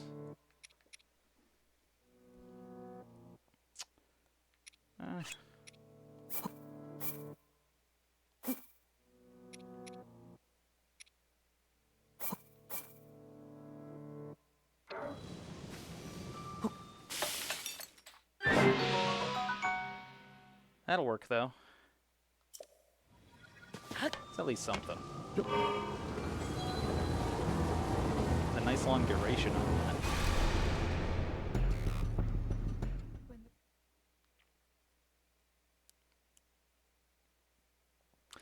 Well, now all of those pristine weapons that we found in the depths will have fresh stuff.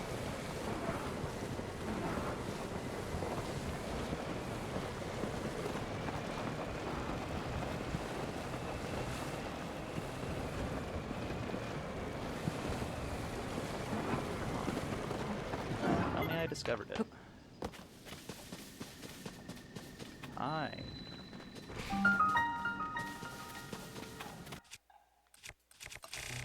Go. Okay.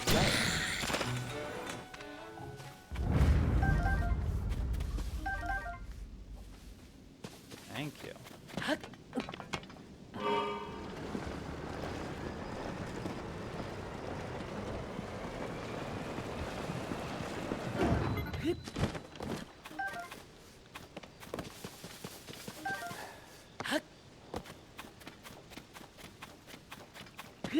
Those spikes are the bane of my existence.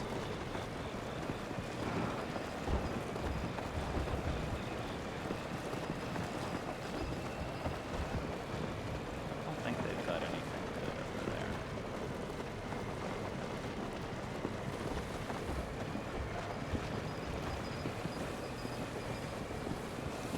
In any case, we got places to go.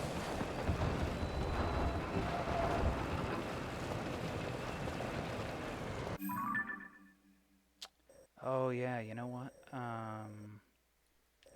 Where is it? Where is it? There is a stretch of land.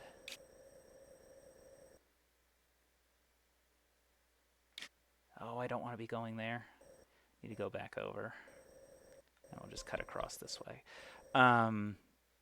There's a strip of land somewhere along here. It might be out this way. I don't know. It's somewhere in the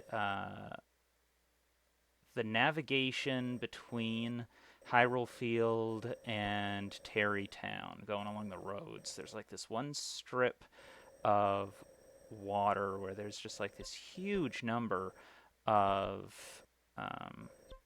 crabs. I forget what the name of the particular kind is, but they're the quote-unquote tireless type, like the...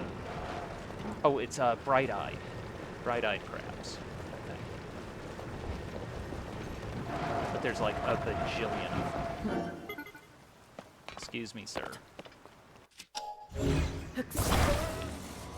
Yeah. Be afraid. Almost got yourself run over.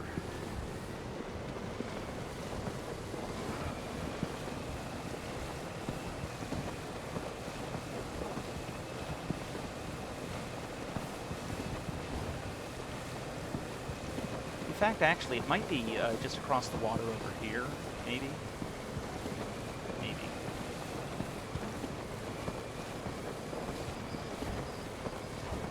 I don't know. There's one spot that when I'm messing around in Terrytown, I end up coming across pretty frequently.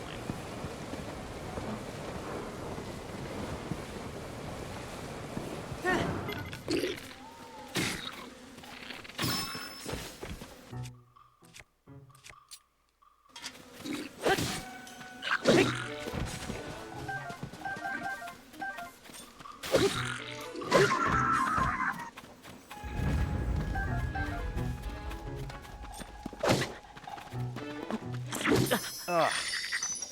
Okay, that wasn't good. I don't like that. Dang it. I'm flubbing this.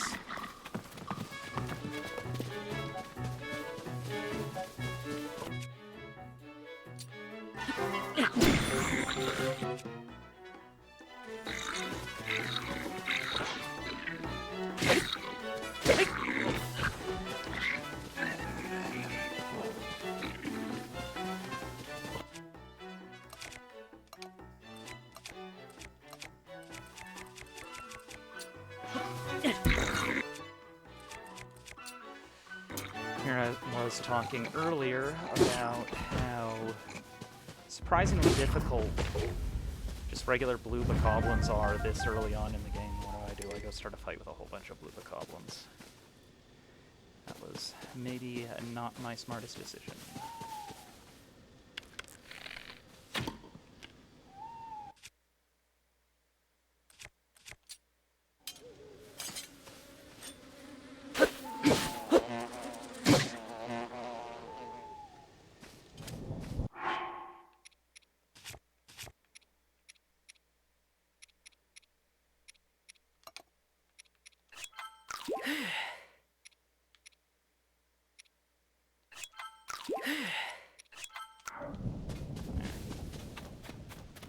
Uh-oh.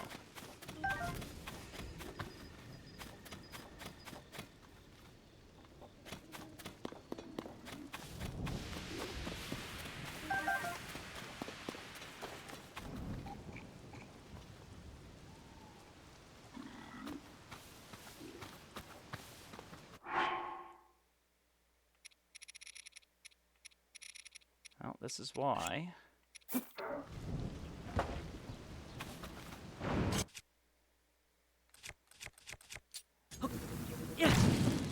Carry wood.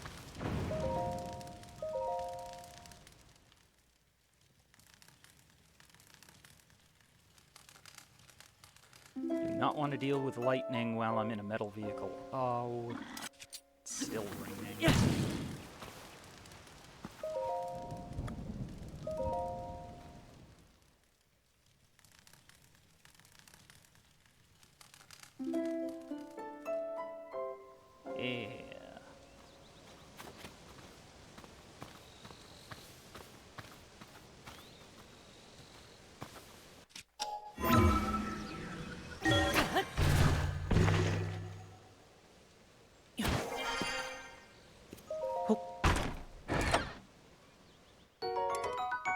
Oh, that's all.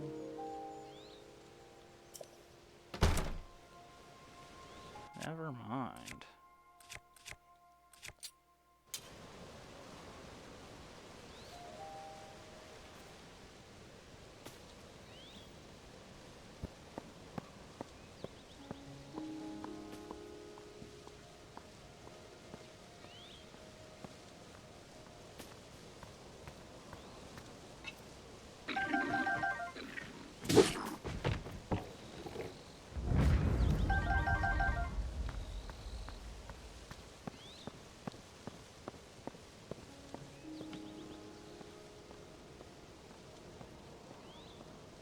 Sneaky, sneaky.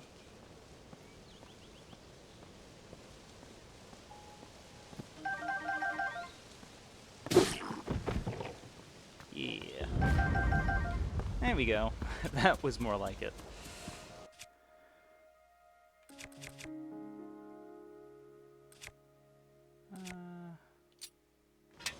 Yeah.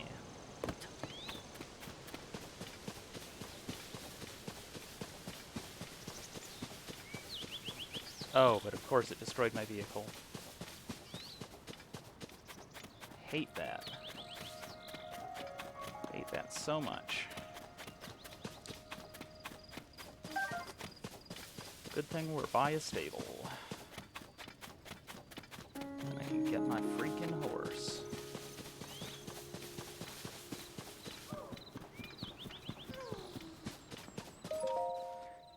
I'm home and I'm gonna play too. Marvelous.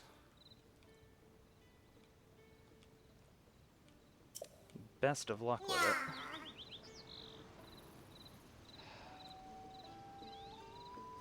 Where was his buddy? Just completely missed it. Ugh. No. Not yet.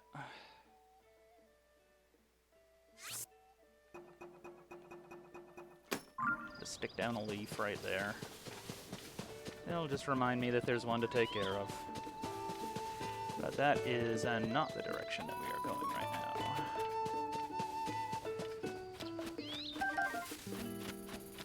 Now these right here, these are a lot of fun. You strap one small wheel on the front of this and you put a control stick on it. You can go to town.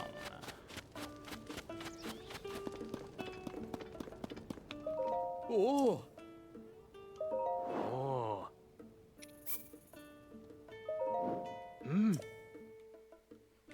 Alright, we'll take Crumples. Oh. He is the faster of the two that we've got right now. Oh, oh, okay. Well, fine. Oh. Oh.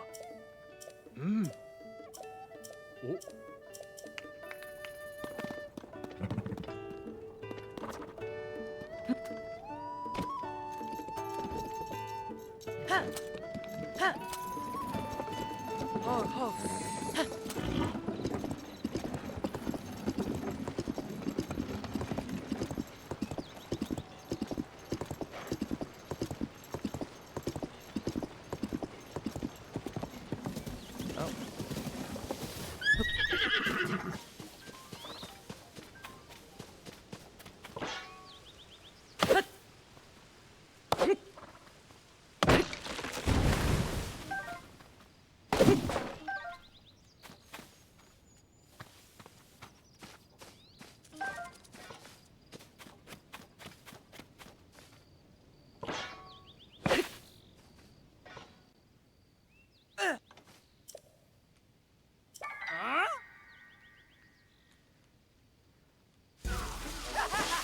Yeah.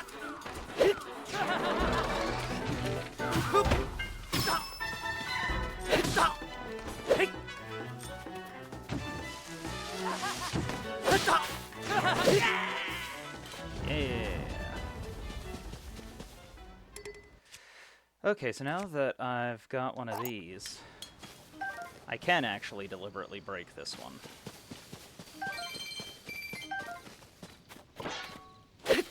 Oops. I want to break that one. There we go.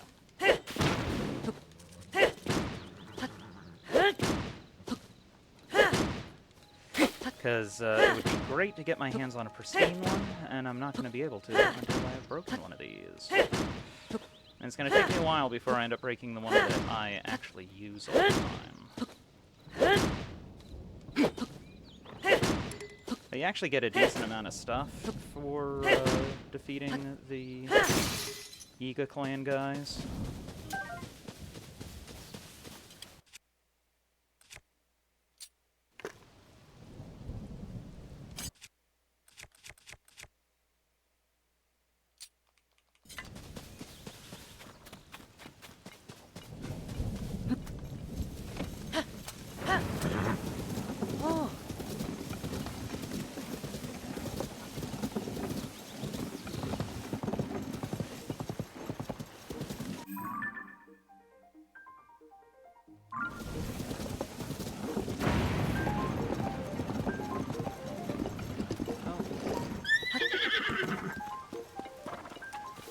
Hi.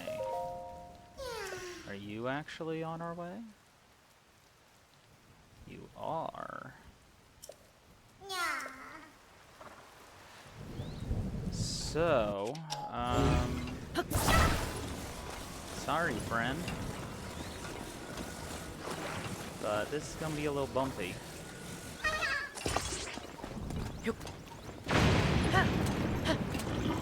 We'll get you where you need to go, though.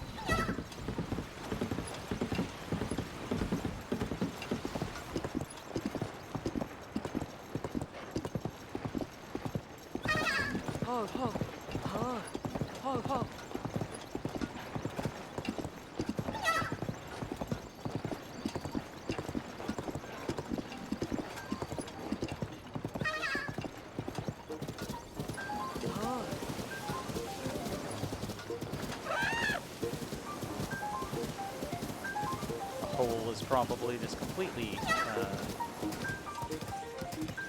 worn its way through the backpack. Yeah.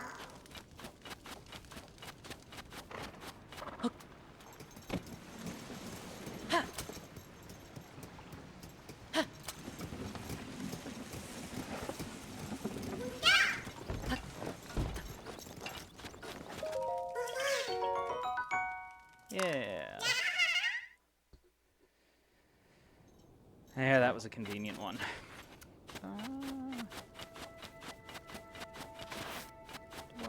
play her game.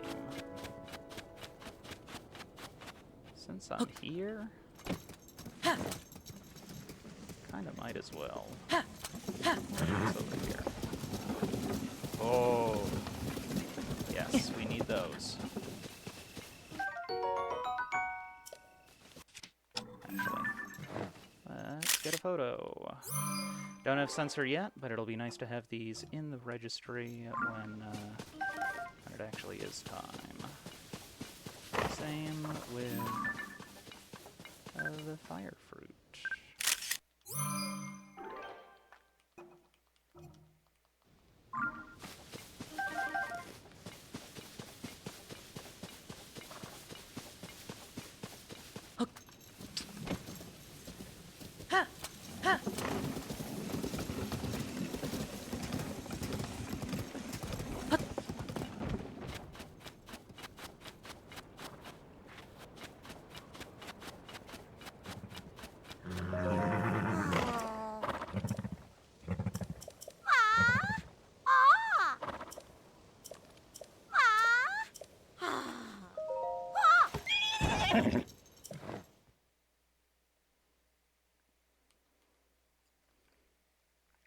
Poor pony. Oh! Ah! Ah! Ah!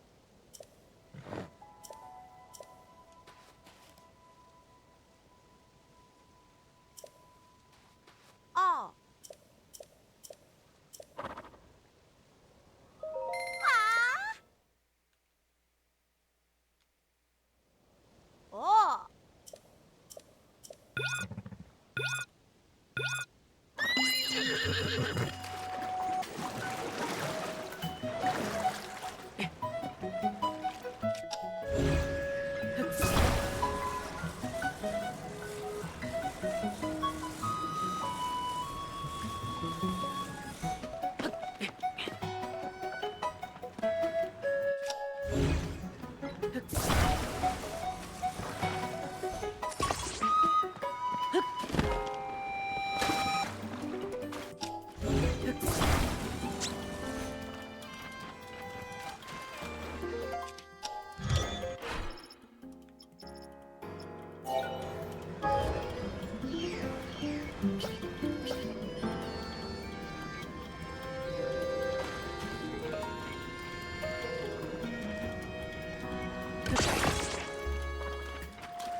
Day 2 of I still can't find Potato now. I think I'm close.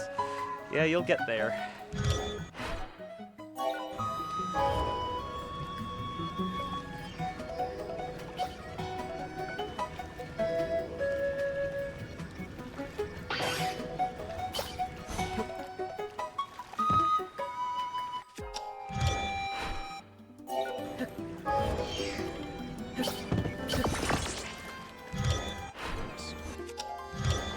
Come on.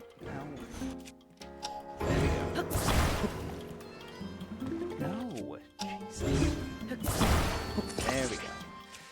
Yes, so the challenge here is just getting up to those ones.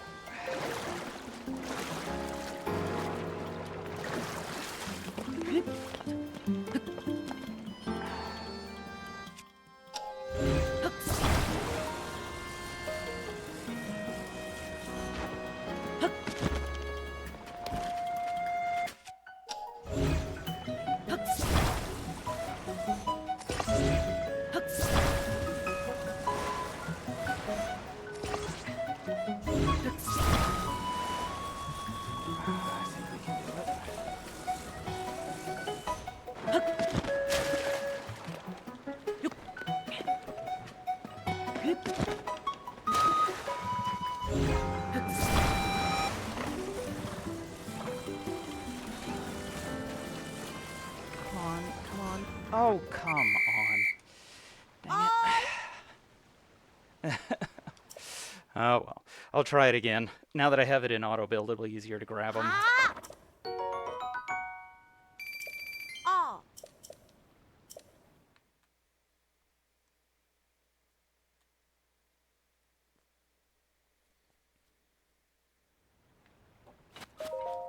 Oh. Ah. Ah.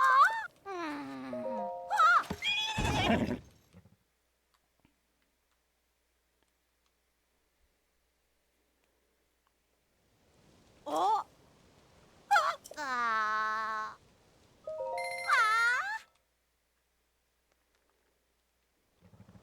Oh.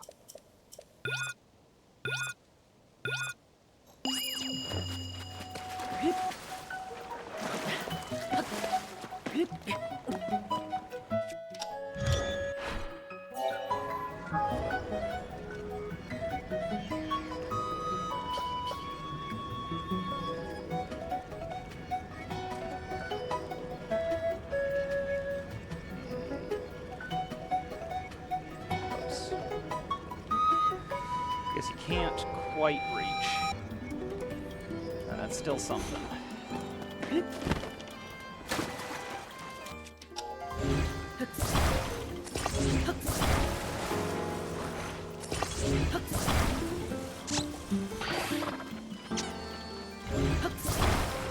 And now that we know that we're going to need to go all the way out there, that'll do. Whoops.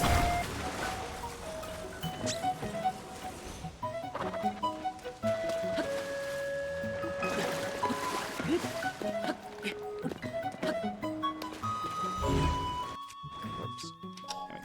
go.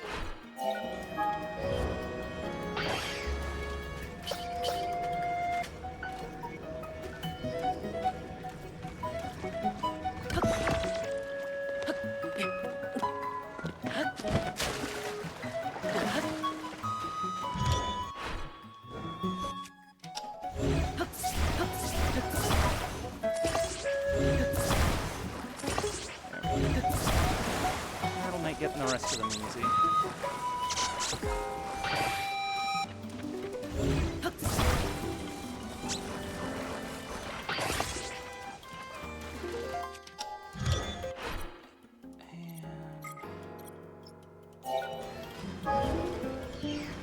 And those.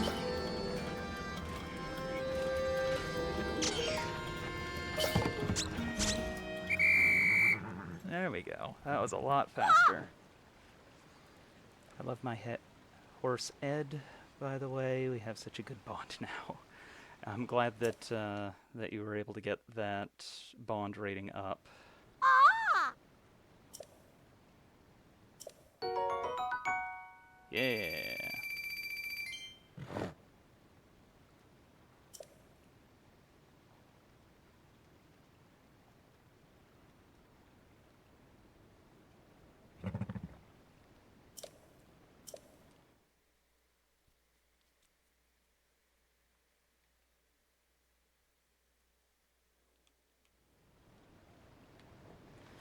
Easy money.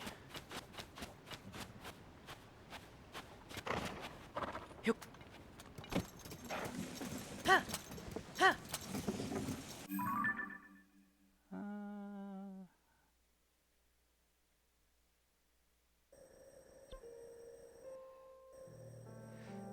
yeah. We're gonna want to head. Any more? Not you. More of those, please. Oh, oh.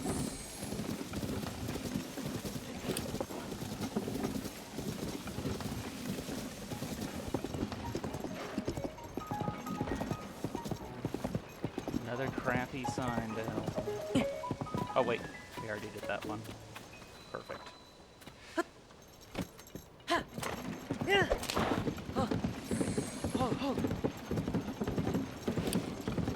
Oh man, this area is a little bit nasty.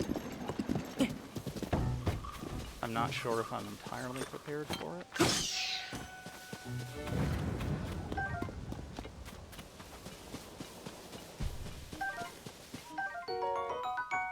Because it is oftentimes a first-time encounter with the gloom spawn. Yay!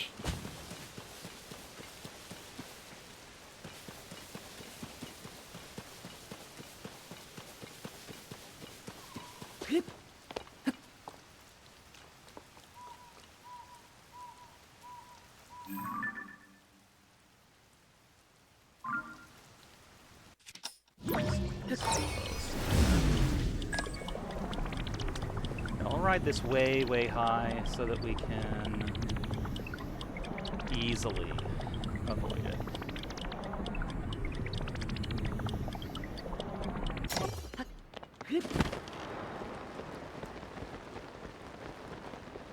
Because I do want the shrine. But I don't quite want to have to deal with fighting a Phantom Ganon.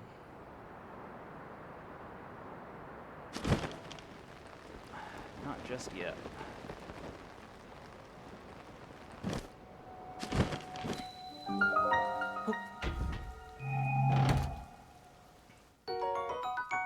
Oh yeah.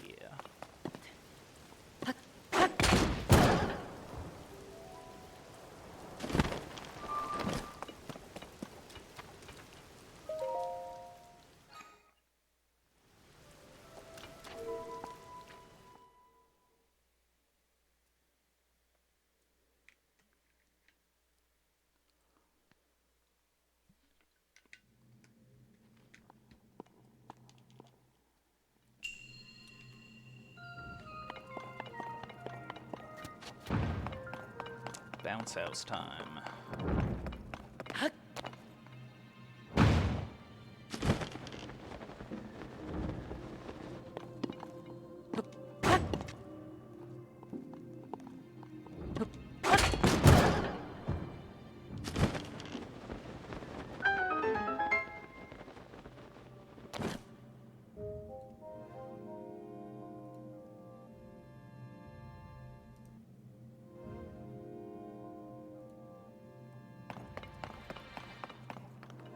Boop, boop, boop, doo.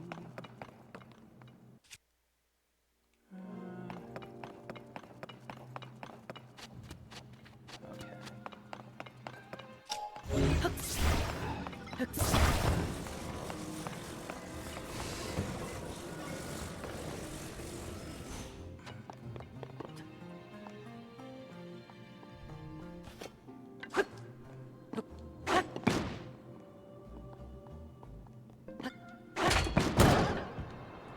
Meow.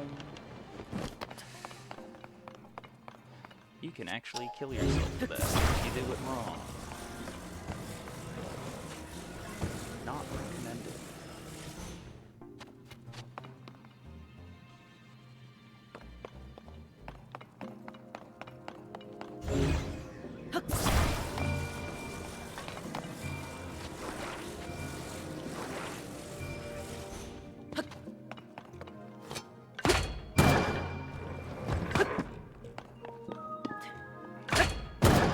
Oh. There we go.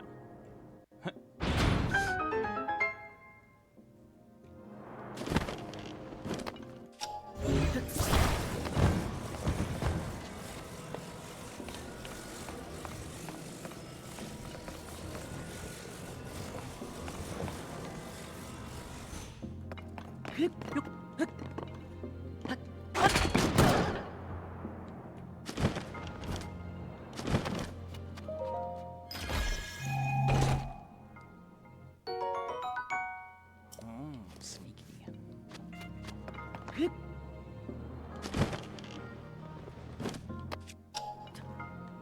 There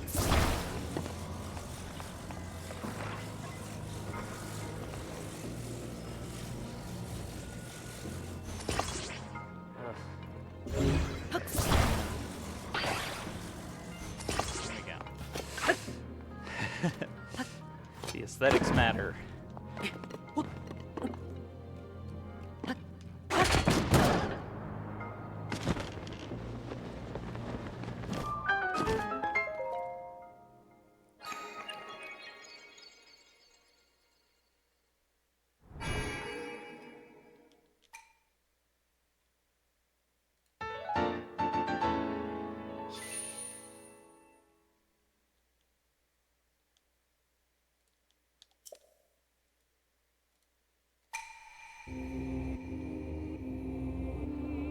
Almost to another capsule.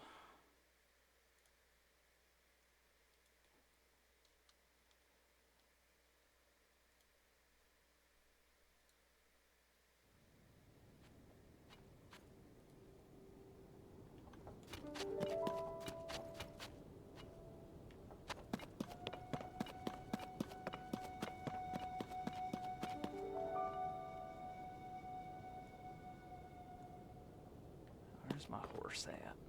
There he is.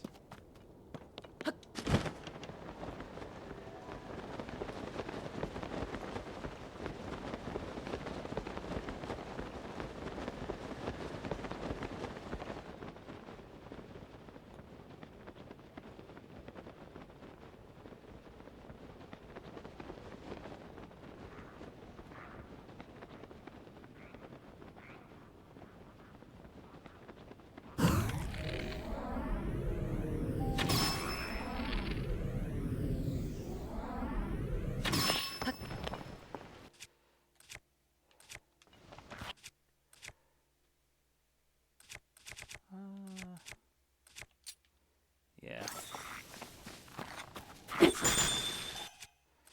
We'll cheese it. Only got one spear right now, and I'm kind of saving it a little.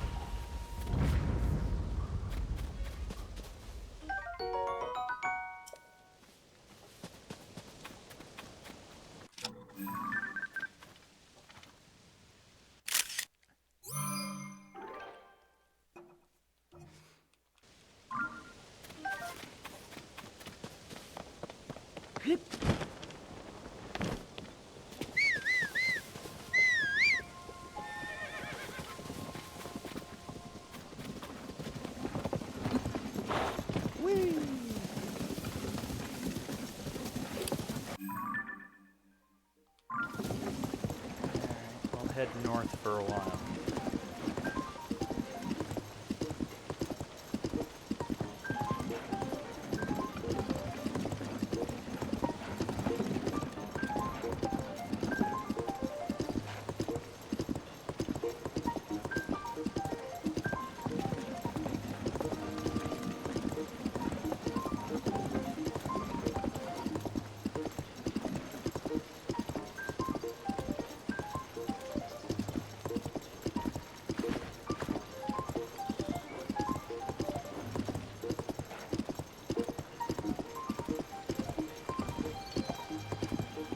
One of the nice things with the horses versus vehicles is you can just kind of let them run on autopilot.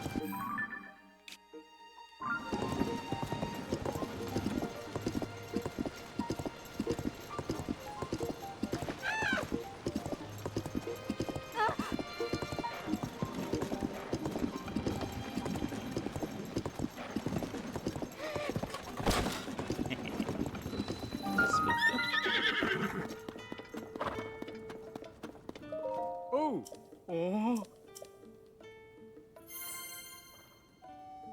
Oh! Oh!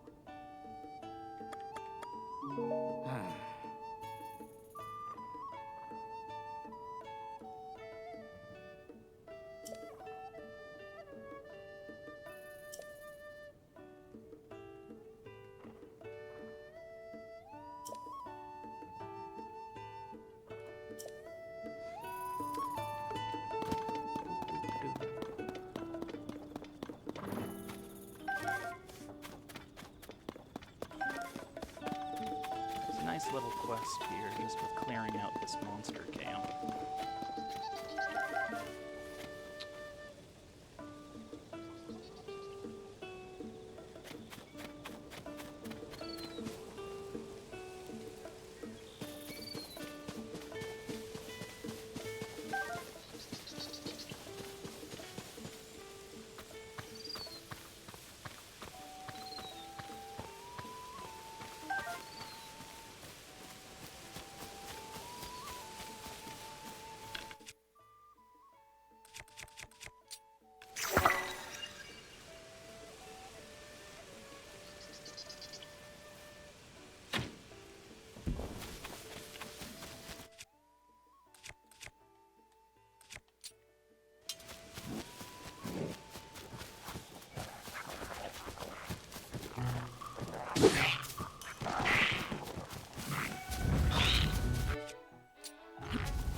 It's windy right now too, go figure. It makes the mushrooms end up despawning faster.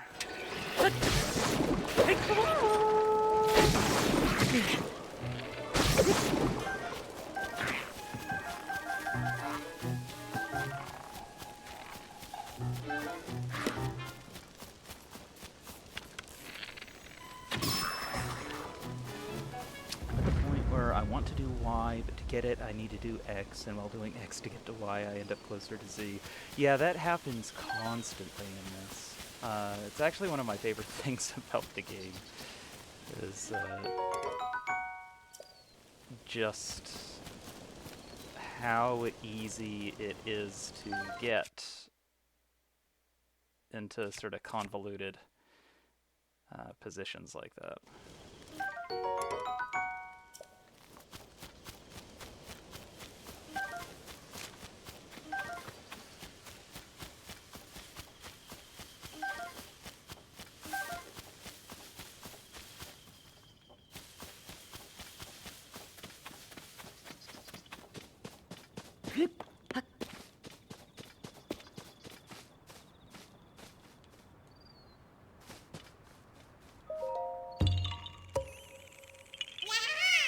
Took me longer than I would care to admit to figure out what to do with these arrow pointing ones.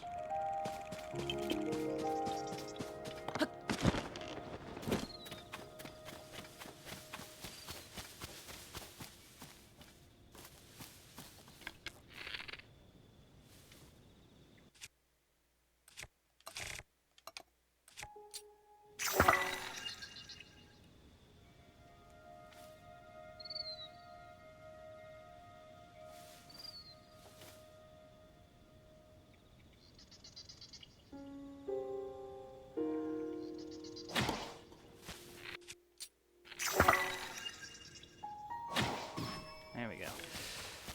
Was fighting the gyro there for a second.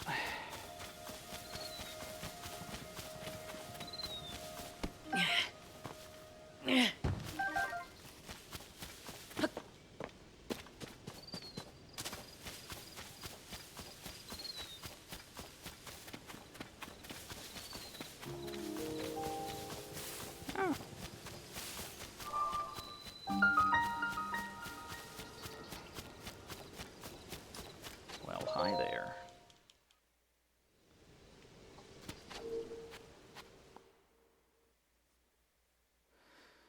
And this'll get us enough for another heart. Or, not sure if I'll go with a heart or if I'll go with stamina this time around. Probably stamina. I probably won't get more hearts until I've actually got a full second wheel. And I'm probably still only going to get a few.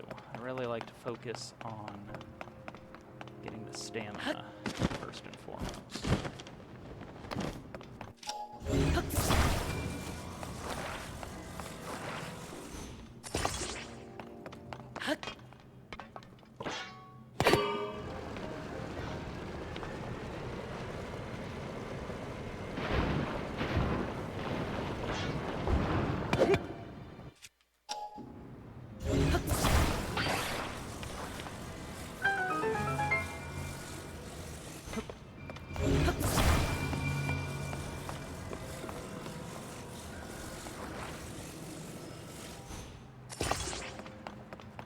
This stone slab is a relatively unique building component. There's only a couple of those in the game, I believe.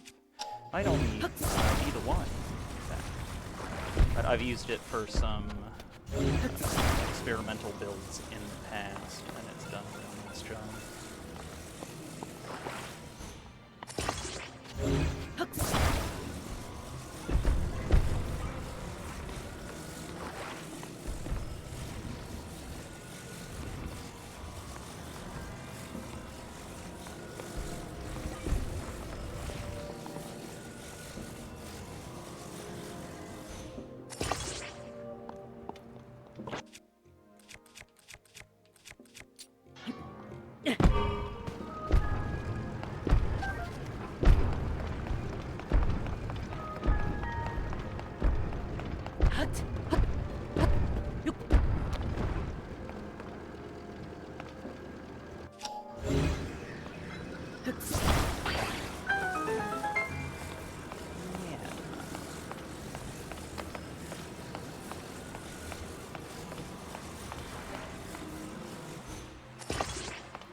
Interesting, I hadn't noticed that there was that particular little walkway.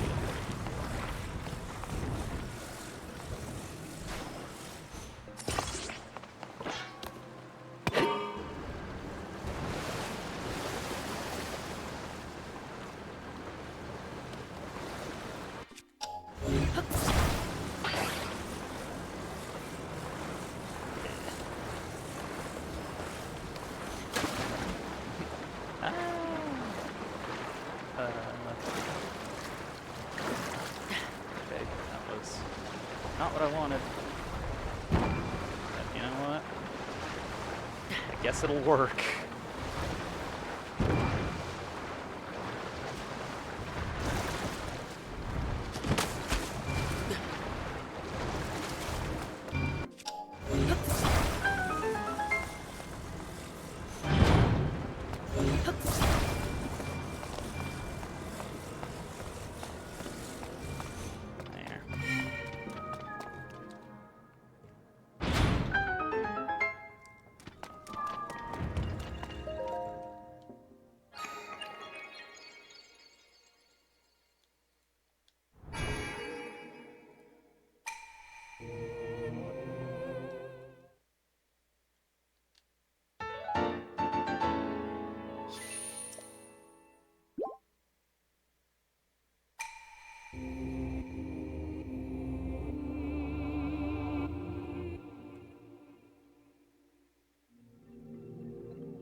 Yeah.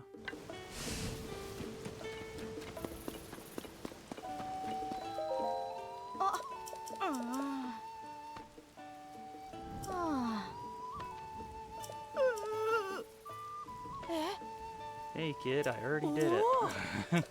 Ah. Aw yeah, pony points.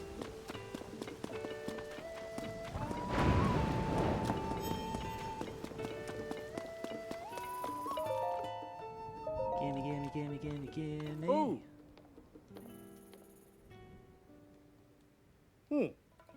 Oh. Oh.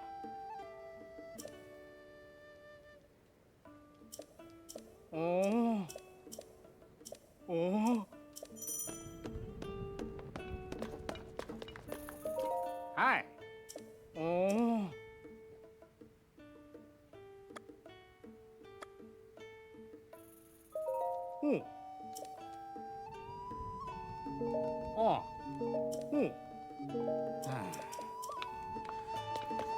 I got full health. I don't need a regular bed.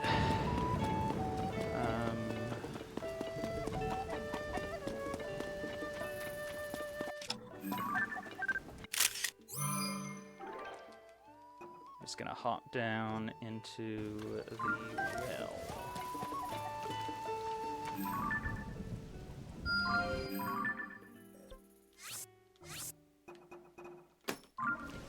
Stick a pin in that one. Come back to him later.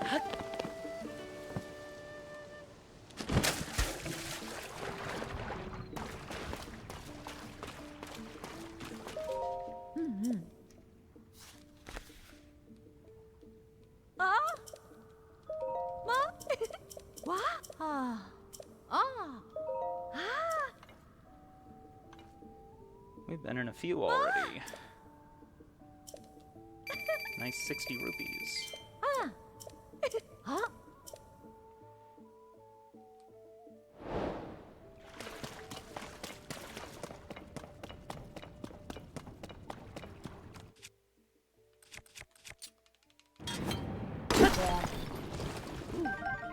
Couple of topazes. Not bad, not bad.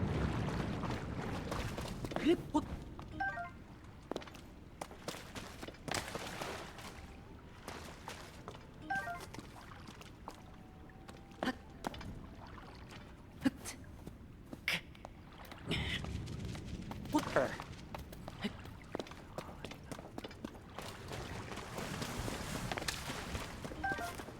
Okay, we'll get out of here.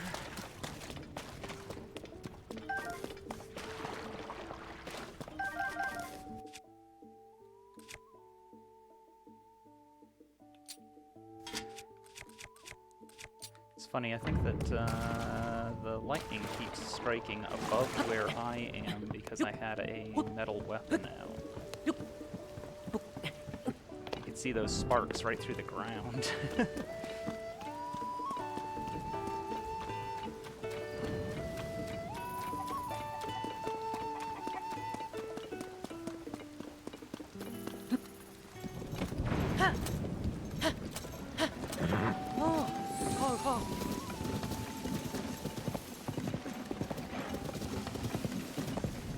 Couple of quick things while we happen to be right here.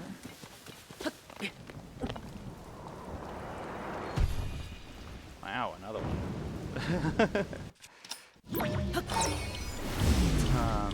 There is a chest up on top of this pillar.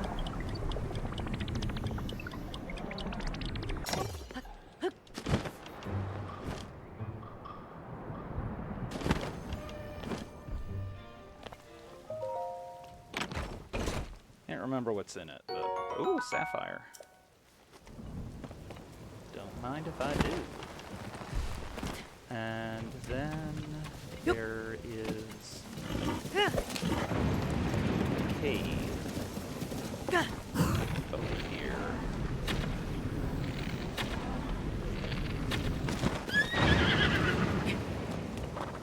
Woo! That's a nice haul. It's kind of random what amount they end up giving you each time.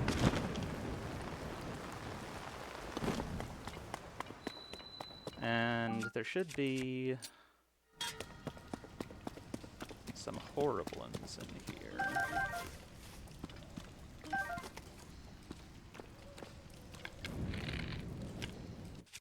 Yeah.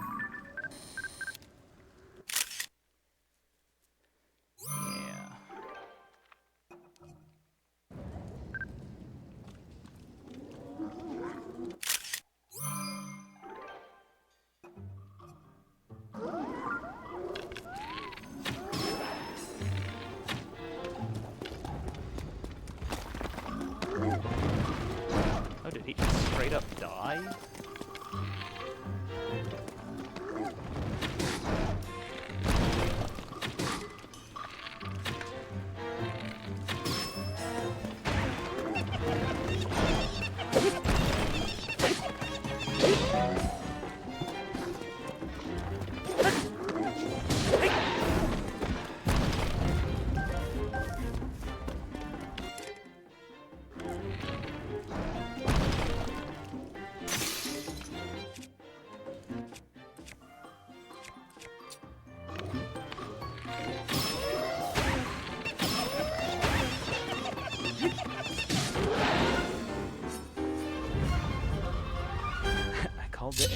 was on a bridge and he fell in the water and now he's stuck. Oh no.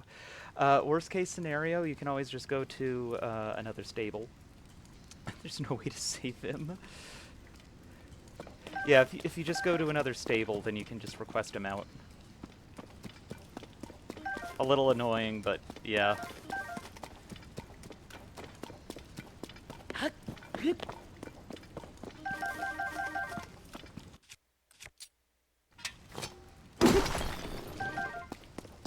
Opal, not too bad. Ooh, a ruby and a sapphire.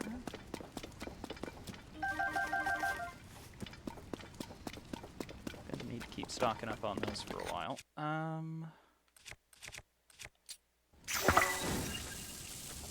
Hello.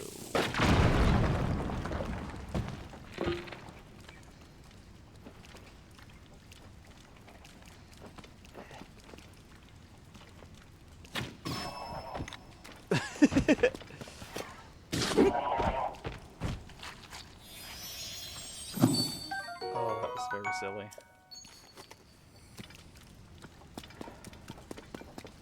It's so funny when they ragdoll like that. I am going to need to make a stop at Woodland Stable at some point along the way here, because that's going to be how we kick off the Great Fairy quests. Fortunately, I think that I can pass through there on my way to Terry Town. I think there's just like a spear stuck to another spear in the chest up here.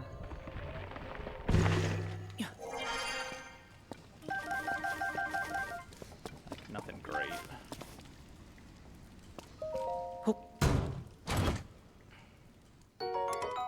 Yeah, soldier spear. I do love spears, but they are not amazing. So we will leave that there. It's just sometimes fun having a really long stick, though.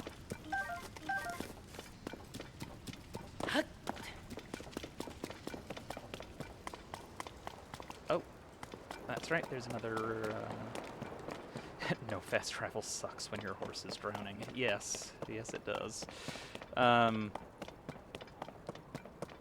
long as he's not actually drowning, then you'll just need to go to another stable. But yeah, you can't fast travel out of there.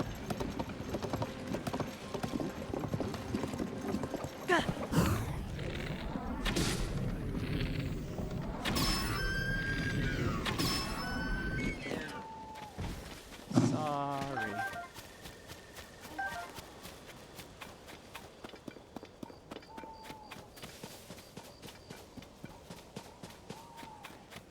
If I remember right, this is a fairly infamous one. Yes, it is. Yeah, this one, the broken ladder piece here. Everyone wants to build with it. Because look at that. It's one of the few items in the game that's hinged like this, that you can actually ultra hand and freely move around. Guess what happens if you try to build with it? If you try to auto-build anything that makes use of it, it will immediately vanish, and it costs 0 zonite to make. So some people do actually find a practical use for it as a method of connecting multiple attack drones. And so you can summon them all in at once as one connected thing, and immediately upon auto-building them, the bridge piece breaks off in order to separate them all.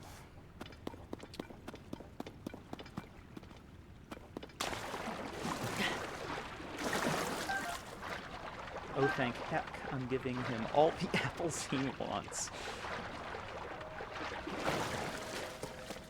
Yeah. Horses can swim, weirdly enough. In real life, anyway. I'm not sure about it in the game. They probably do drown. But Uh,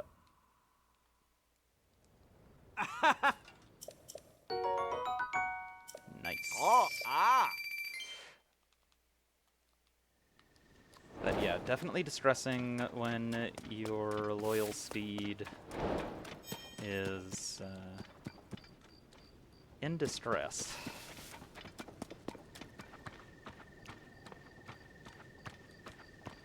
Me at Fireflies. Need you for upgrades.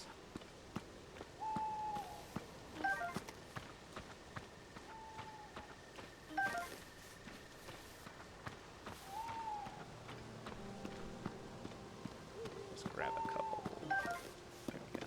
Good enough.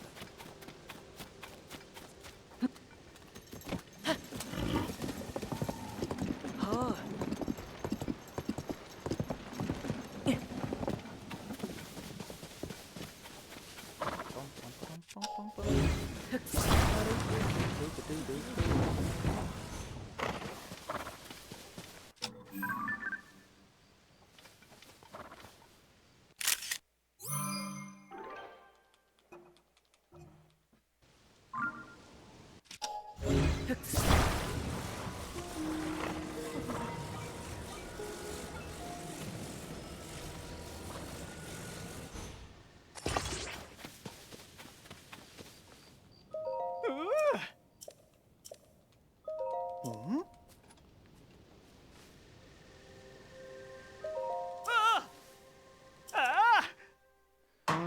Another one down.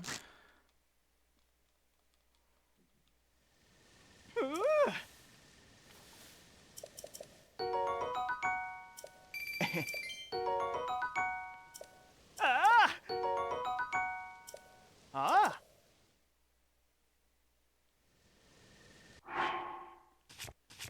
And we have to eat that right away.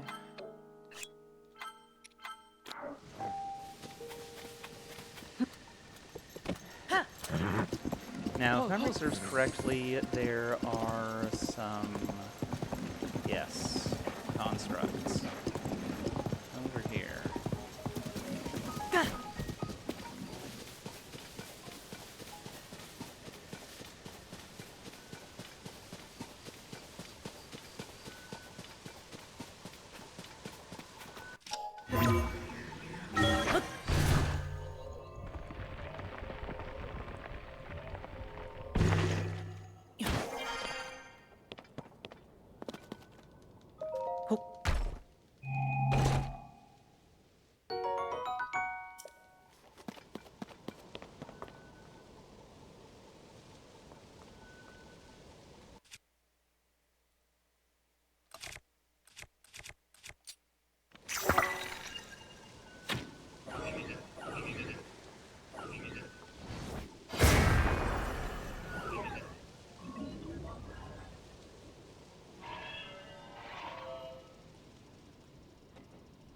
Get these guys to fight each other.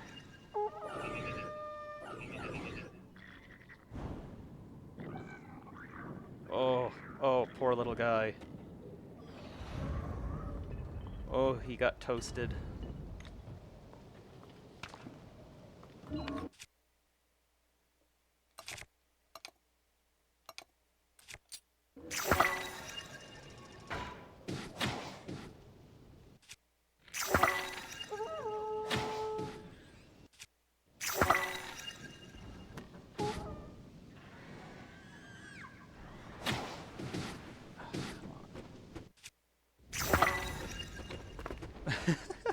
This ever mean. My goodness.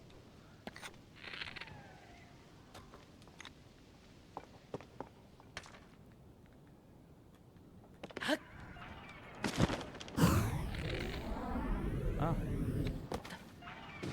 Guess those guys all died. Works for me.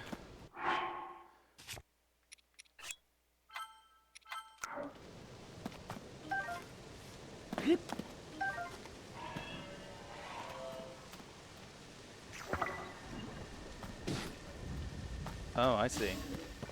The captain went all the way over there.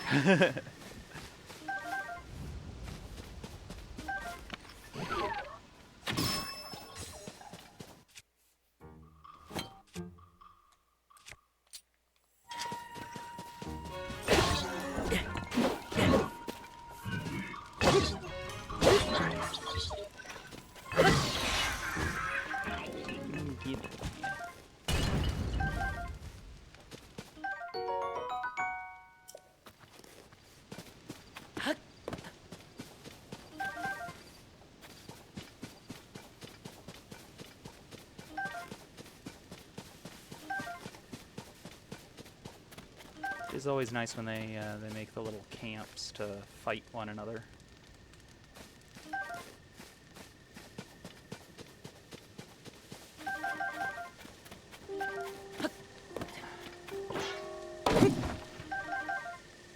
Ooh, 3.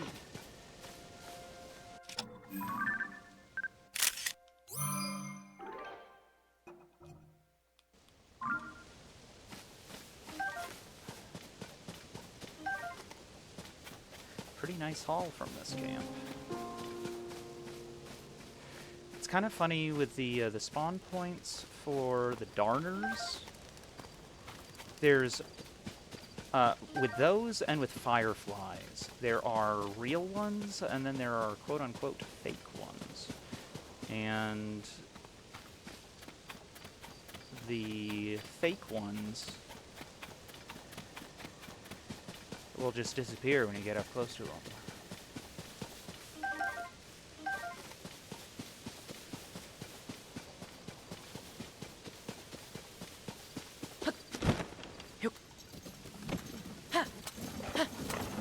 Oh. Oh, oh.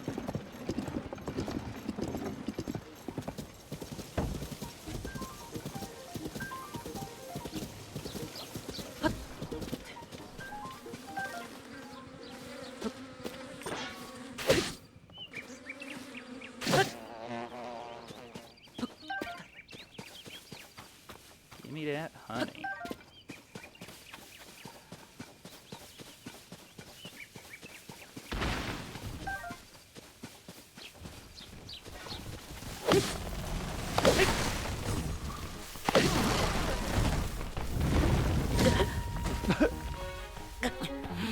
Didn't notice him.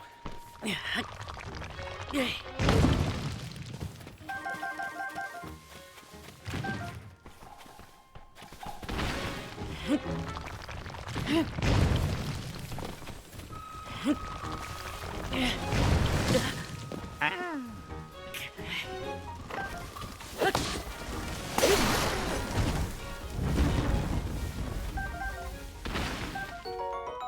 Ooh, sturdy thick stick. Them's is actually handy.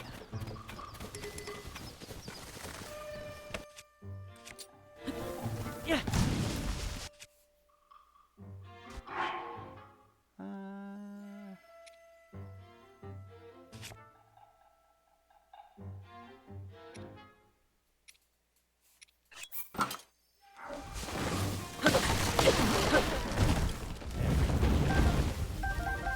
What am I doing with this Sheikah shield on, anyway? Gotta have the flower garland. Ooh, 4.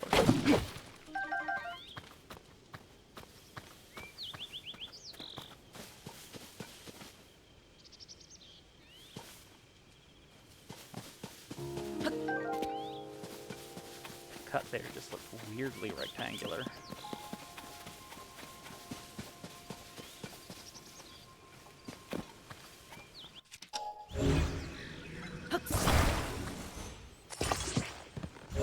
Fun little trick.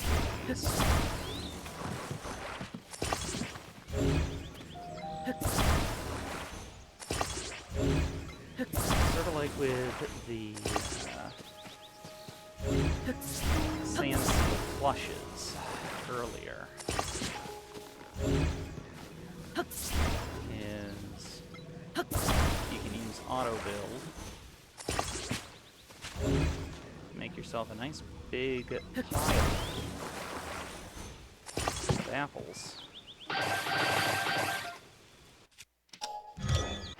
And then use auto build to pluck them.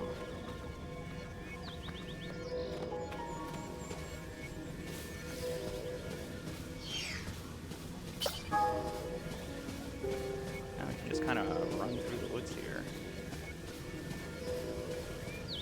Grab all the apples off these trees. I could actually find it in the apple trees. I thought there were some like right near me, but I guess not.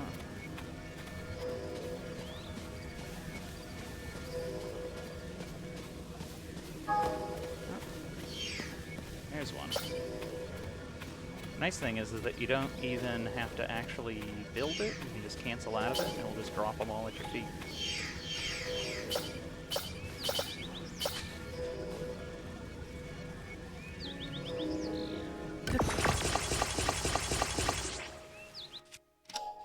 And then if we add a couple of gold apples to the mix, we'll even grab those for us.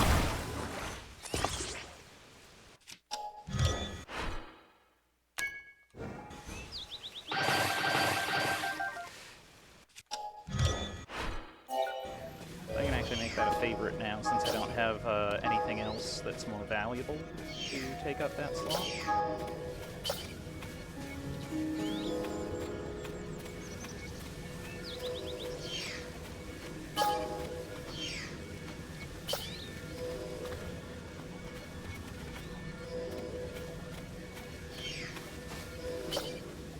But yeah, it makes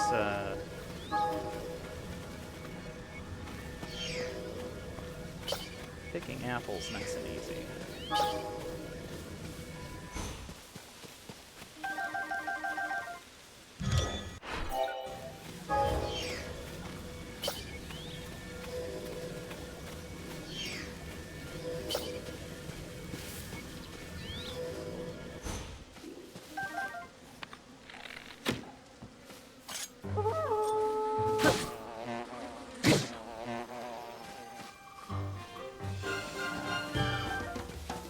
Oh, great. What do we got here?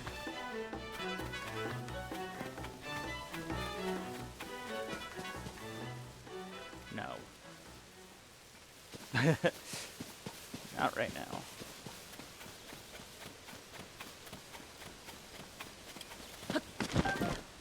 Of course, I don't know where I put my horse. Got lost picking apples. Ah, over this way. Well, may as well grab a few more on our way over.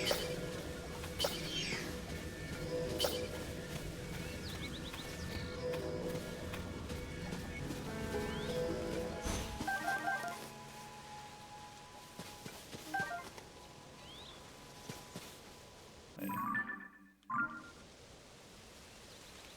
Ah, there he is. So he's supposed to be like right there.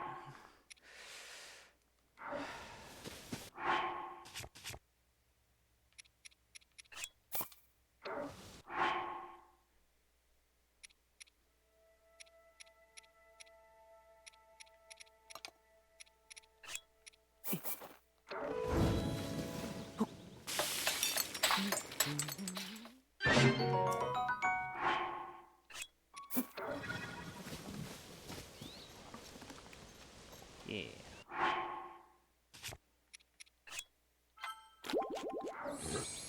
Oh.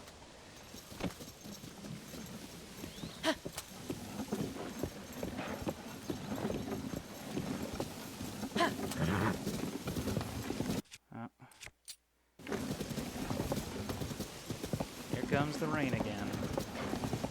Yeah.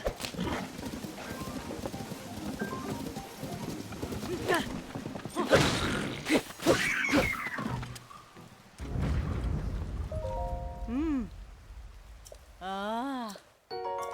Ah.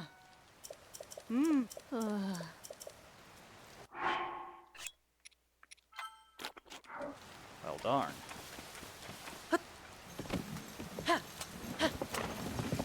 Could have just done that.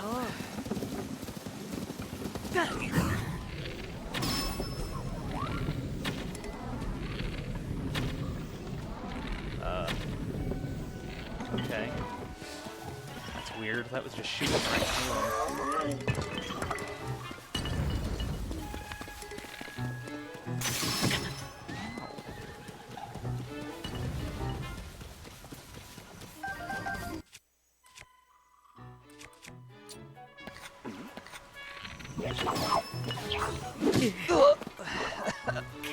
Oh no!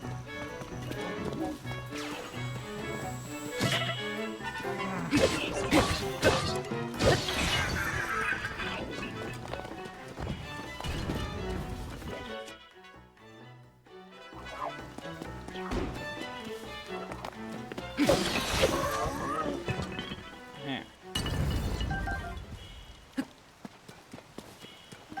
Take that, you bingus.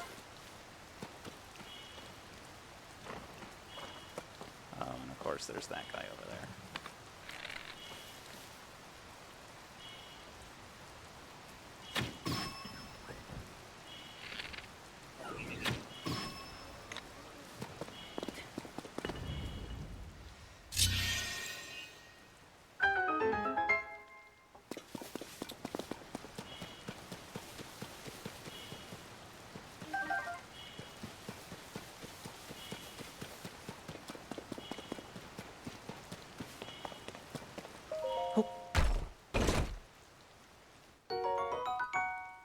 Nice.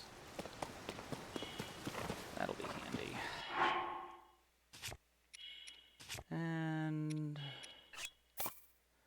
I'll just make another meal here.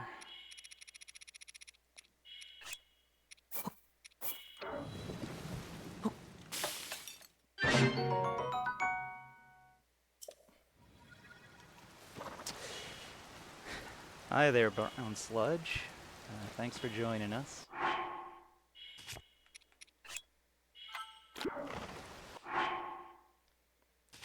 We are doing a challenge run with Tears of the Kingdom. There's no fast travel, no eating in combat. Food that is cooked must be immediately eaten or sold.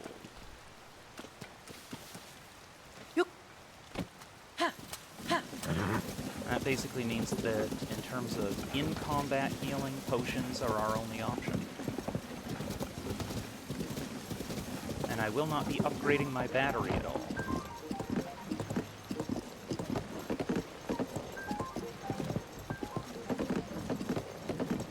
I'm far from the most amazing of the folks in the Hyrule Engineering community, but I am an experienced Hyrule engineer. I have contributed a few different discoveries to the community as a whole. And because of my knowledge of how to put together some real nice builds. Come on, that is a level 3. I am creating essentially a master mode in order to just see how much I can challenge myself and take advantage of a lot of those little tips and tricks and detailed knowledge.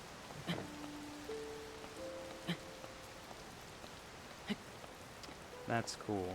Yeah, thanks for that. The most notable things that I was able to contribute to the community were a reversible fan mechanism for being able to back up boats, because it's always kind of obnoxious when you accidentally run into something and you can't reverse the fan. You can use recall, of course, in order to undo your mistake, but that's kind of a pain in the butt. The Hornet contraption. I'm not sure which one specifically. There are a number of different constructions that use bees extensively. Namely, the fact that you can use bees to prioritize your targeting, as well as creating pulsing laser setups. It's a hover bike. I don't think I've seen that particular one.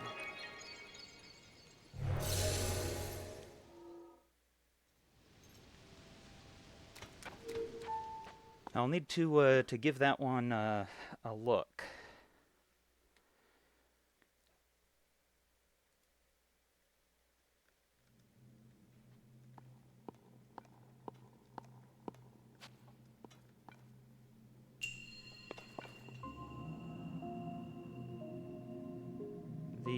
the usual setup that yes, you can send links in this chat, at least currently.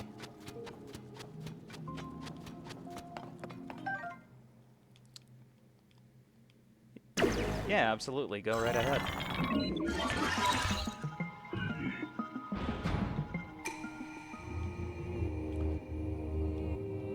I would love to have a look at it. Goodness knows the hover bike and goblin glider builds can be a little bit finicky to throw together. They're not going to be especially useful to me in this particular run simply because of their very limited thrust, meaning that since I'm only going to have one battery, just the default starting one, normally you kind of need about 3 batteries worth in order for the hover bikes and goblin gliders to really be viable. And so I'll be making use of a lot more Zonai batteries when it comes to how I end up putting stuff together. And that's just going to require typically a few extra fans and a little bit more of a platform that you can actually stick the batteries on. There's a really nice, efficient build that I like to use once I actually get control sticks, because we're early enough in that I haven't made it over to Terrytown, and that's like the earliest place that you can get your hands on those. But once I have them, and I technically can kind of put one together now and just control it stickless. It's a pain. If you combine a wing and a balloon and one fan,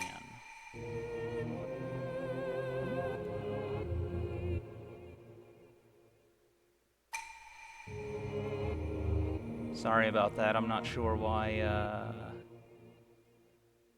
Fossabot decided to do that.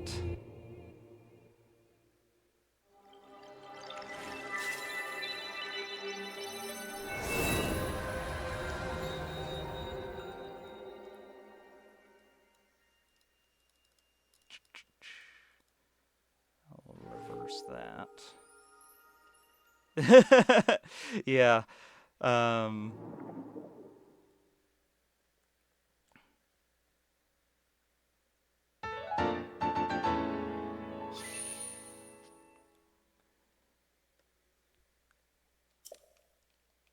Yeah, I didn't think that I had it set to that, but I guess I do. So yeah, if you're able to just type, let's say like a search string that I'd be able to just throw into Google or something, then that would do fine. If it's on like a post on a page or something like that, you can just sort of copy and paste some text from it verbatim, and that ought to make it fairly easy to pull up.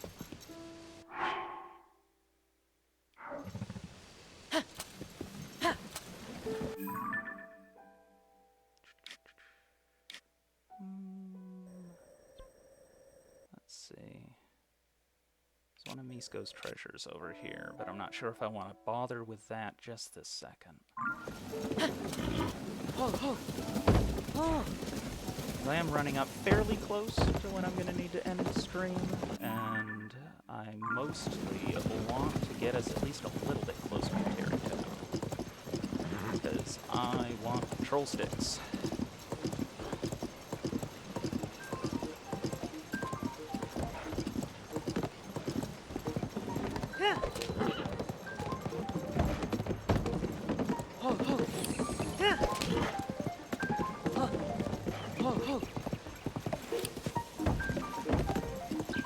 Yeah, what was the specific name of it again?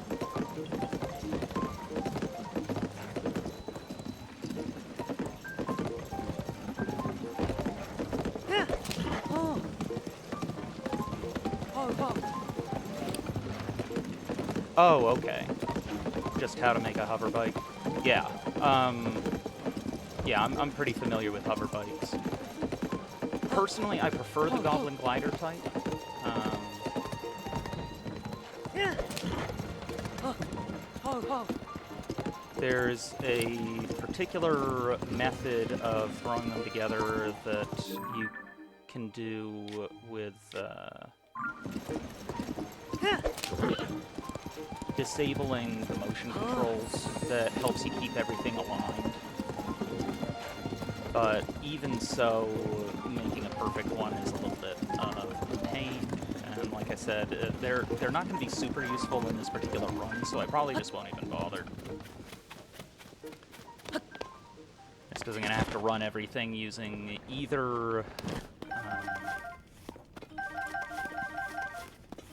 just eating Zonai charges, which I don't really want to do anytime that I can avoid it, just because those are sort of my currency for getting building parts, or using batteries. Up and down and horizontal. Oh, is it just one of the ones with a gimbal on it?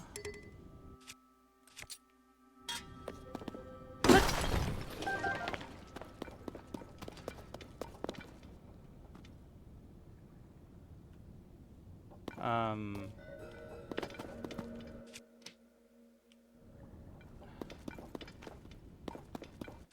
As, gimbal flyers are all right, but they you can get lots of really cool looking clips of them and stuff like that, but for the most part, they have the tendency to have the fans flip over. There are some things that you can do in order to prevent that from happening, but it just complicates the build, takes up your parts and everything. And what I usually end up doing if woodland stable. Usually what I end up doing in this game, I'm just gonna save real fast to load back, just because I don't want to actually use it right now. But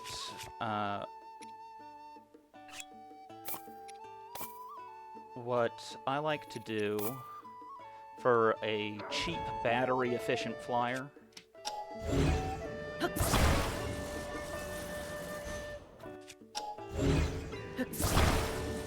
is, as you may or may not be aware, the wings only wear down in durability when they are providing thrust, or, you know, upward lift. And it takes the power of one balloon and one 45-degree angled fan in order to overcome that that threshold, essentially, in order to keep the wing from despawning. And so what you can do is just using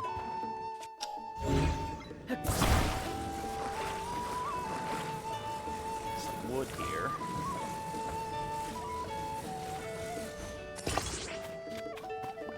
And then you would stick a control stick right here on the head. You can then...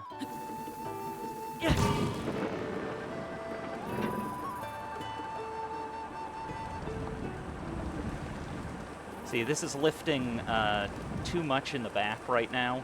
Normally, if you had a control stick on the front here, Link's weight actually changes when he is on a vehicle. And it makes him heavier, which actually holds this in a consistent manner. So, unfortunately, without the control stick, it doesn't quite work, it looks like. But that method makes it so that you're able to get a considerable flight time out of a wing and a balloon, which both are, you know, they're kind of limited to one another in that they both have very rapid despawn times. But when you combine them together like that, you actually get something that is reasonably usable, and you can easily auto-build it and go real far just by throwing a couple of them together. It's really amazing how much better it makes them. A similar method that I like to use is... Oh, that's right. I need to go over to the Lucky Clover Gazette first before I can do this. So fine. I guess we won't do this one just yet, but we can at least get Colton. Yeah. Oh. Oh. Hmm. He's right over this way. There's our first razor shrooms.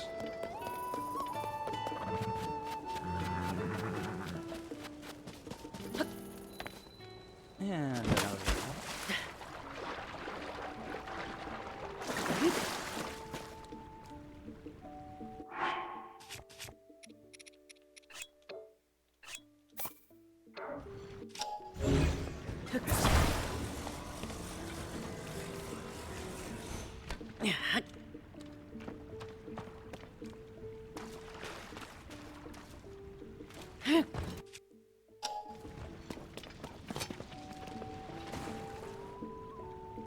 Cussed thing.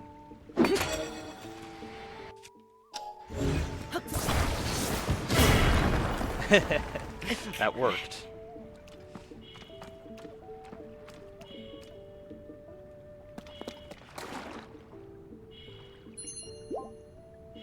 And there was a hot springs on the other side.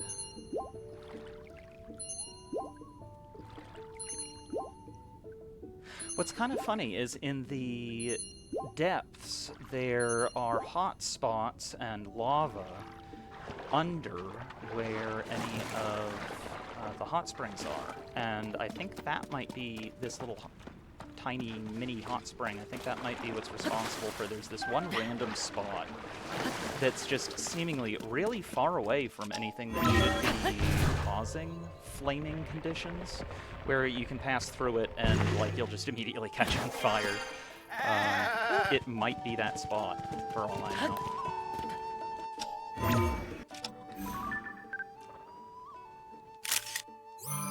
Snap a few pictures.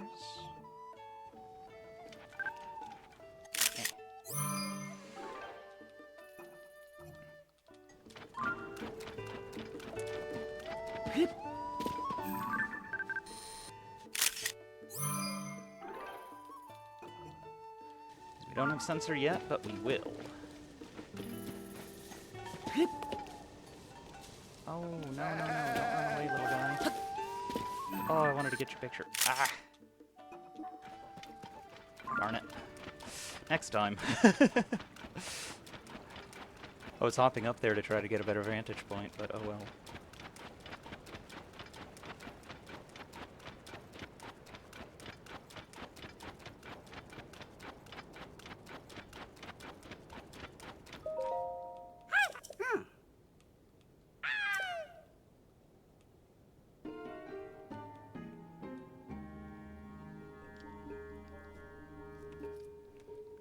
I love these guys.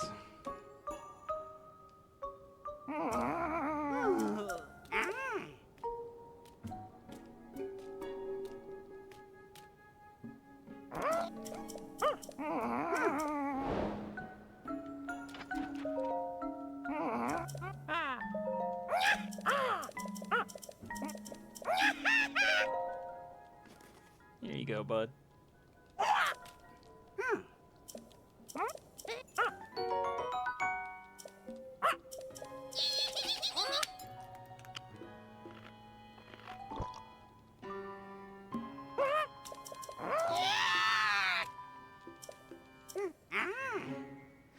I'll never forget how much they freaked me out the first time I saw them. Yeah, they are unique.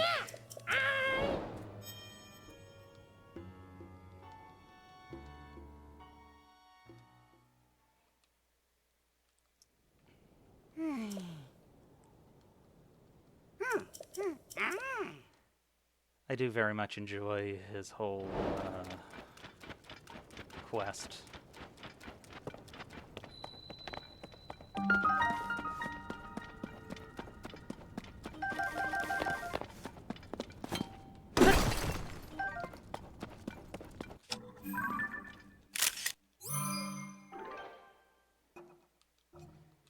That'll come in handy. Bro, I saw like a baby. Yeah, it's a very sweet story.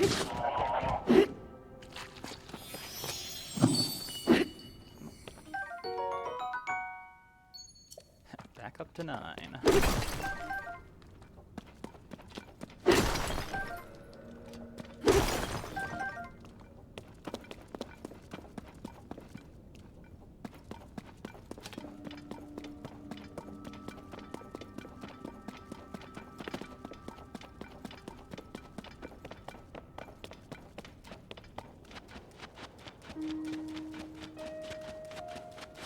Something I always found really funny is the way that just starting to run takes a chunk of your stamina. So if you really want to tire yourself out fast, you can just do that.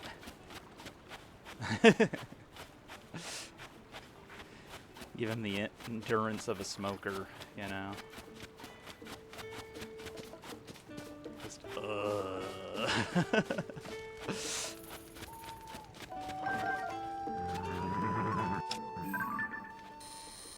Puppy.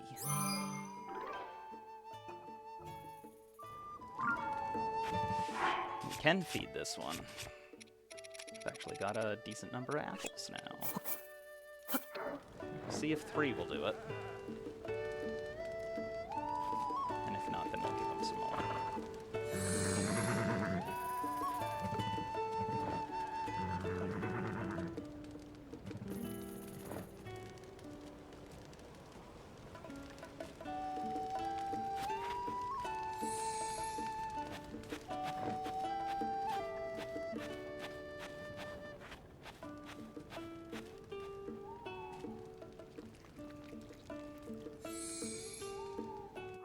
Okay. Here you go, buddy. Have another.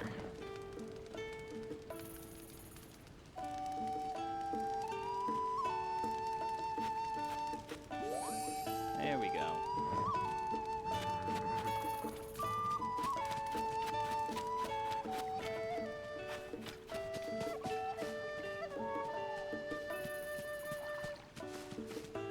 Ah.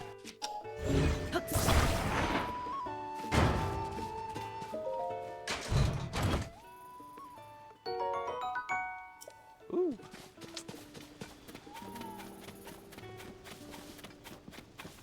Very welcome.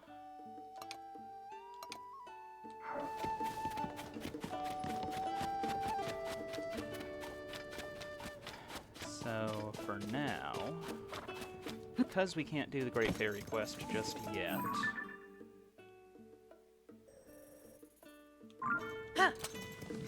we'll just keep going. And I'm just gonna basically make a straight line, I think.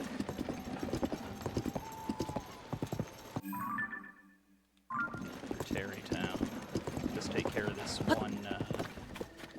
one shrine, even though I'm not gonna be fast traveling. And that right there, you just kinda gotta.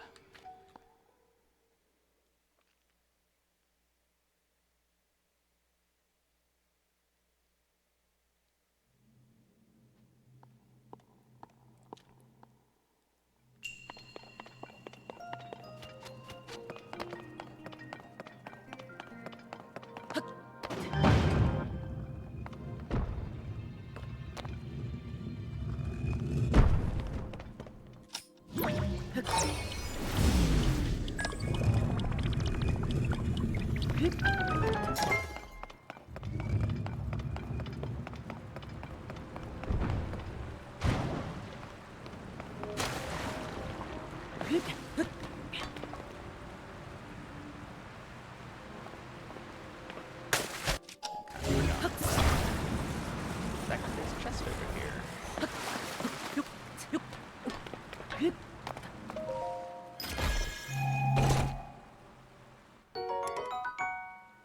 shield.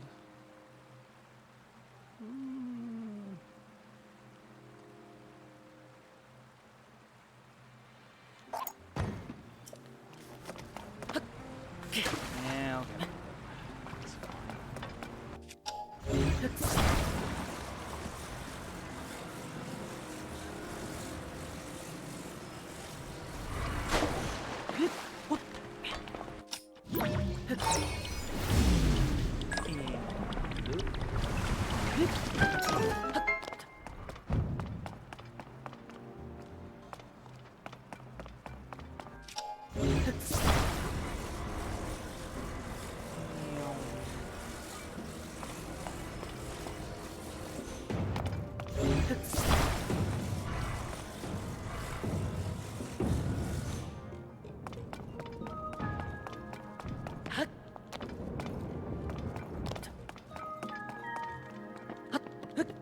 There we go.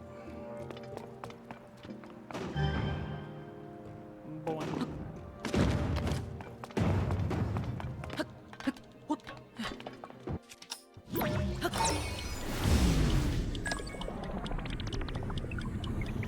Ow.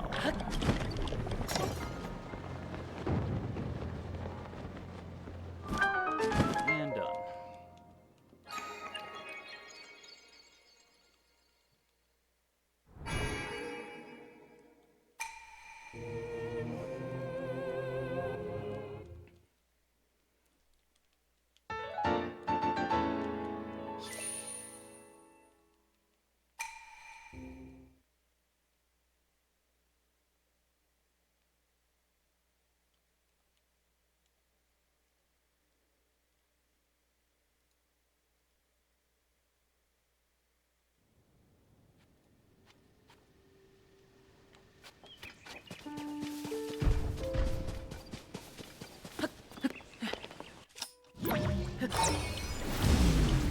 Dazzle fruit.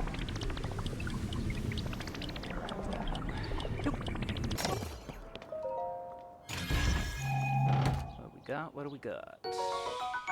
Oh, there we go. That'll replace the rocket ship that I threw out. Oops. Can't leave the dazzle fruit.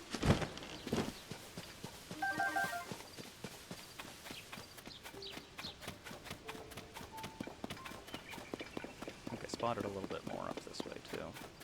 Oh, that's fire fruit. Still good though.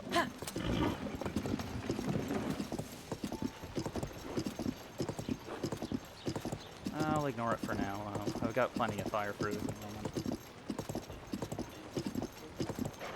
I gotta wrap things up.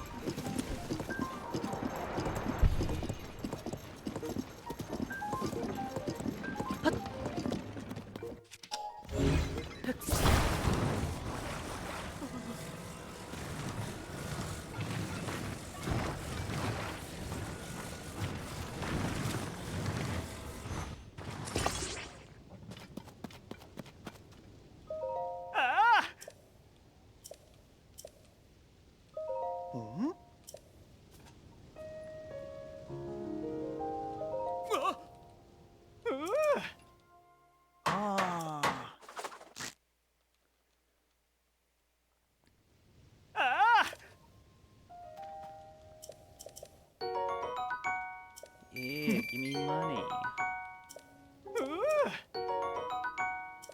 Whoa!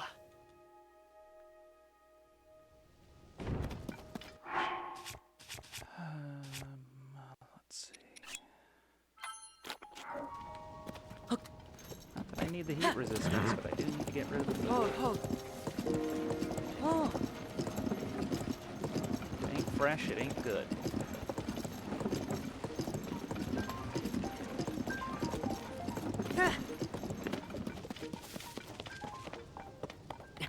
I've been helping many of them because I need the monies. Yeah, it's a good motivator.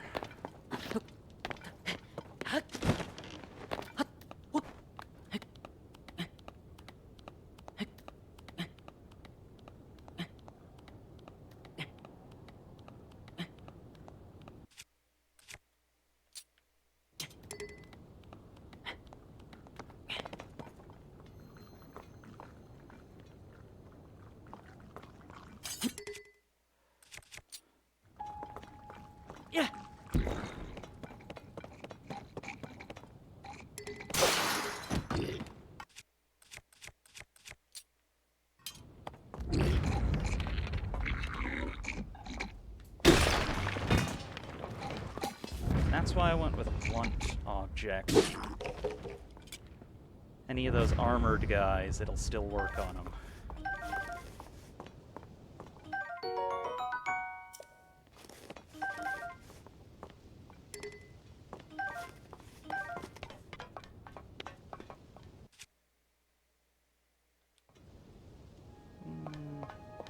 Don't really need the armor shard. Ooh. Okay. We will take that instead.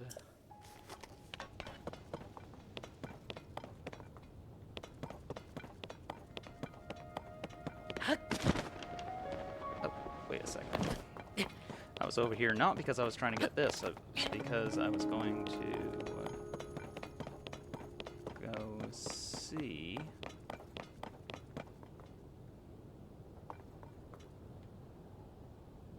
about the tower. Actually, it looks kind of like... I'm gonna check a map real fast. Just want to make sure I don't go too out of my way. Okay. Yeah, like I thought, the road does not go to the tower, so...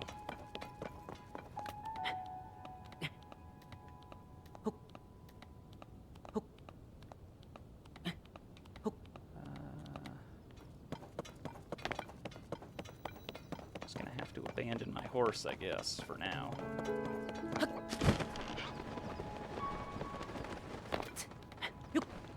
I can get back over to him no problem, though, thanks to the tower itself. I'll just be able to glide right over to him.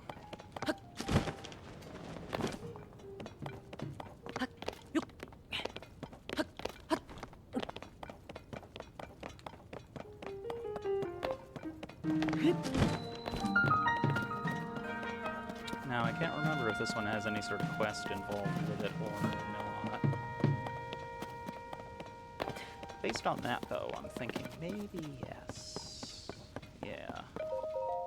Oh. Ha! Ah.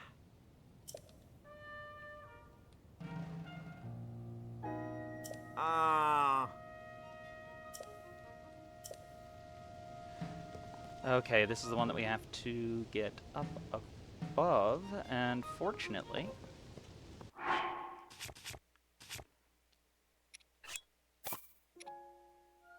I just so happen to have these guys.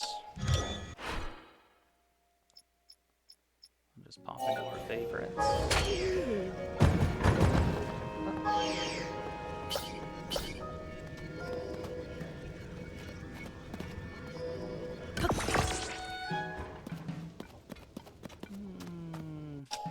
I'm gonna try to get it on more level.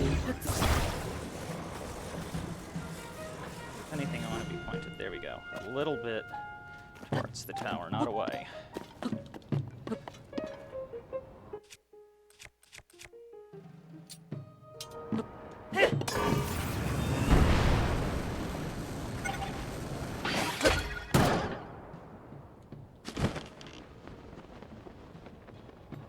Looks like we didn't even really need the spring.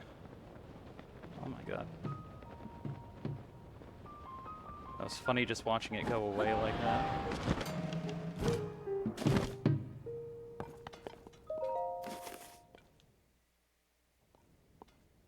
Oh. Ah. To the sky.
think there's a sage's will up here.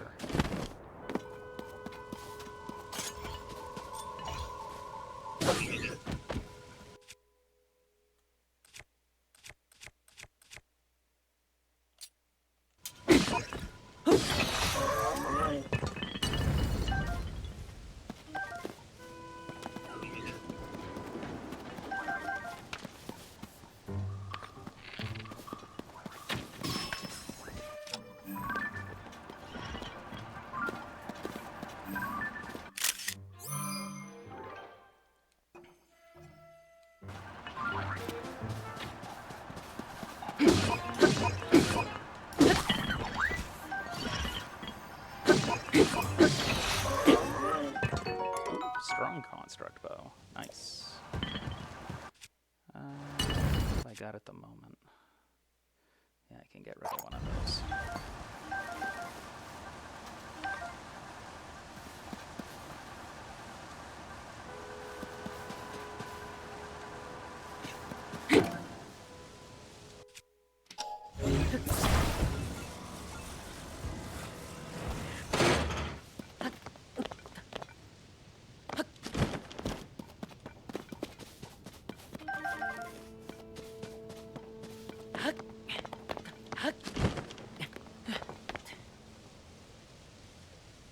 Actually, this is a good opportunity to demonstrate what I meant with the sky rails. So, if you watch this, I'll just take out a couple of small wheels, and we just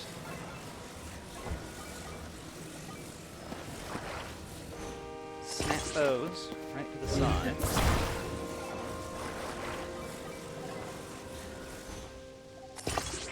This is actually one of a number of things that... It's really funny how it's bouncing like that.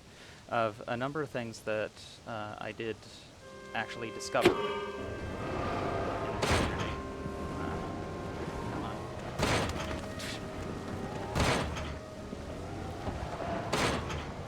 There we go. See, the actual wheels themselves, the tires, don't touch at all. And yet,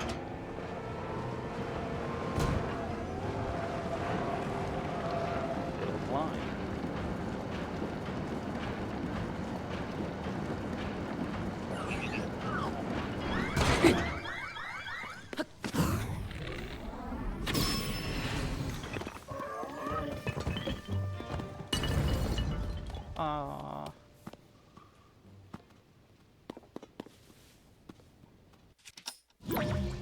Yeah. That's gone. Dang it.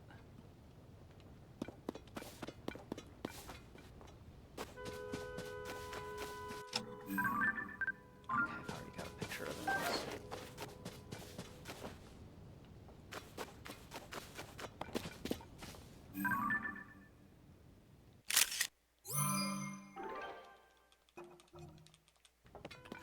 Whoa, oops. I think what we'll probably end up doing is just wrapping up this island, because it is getting later than I had intended. That's always the way. You set out with a clear itinerary, and then a whole bunch of stuff comes up.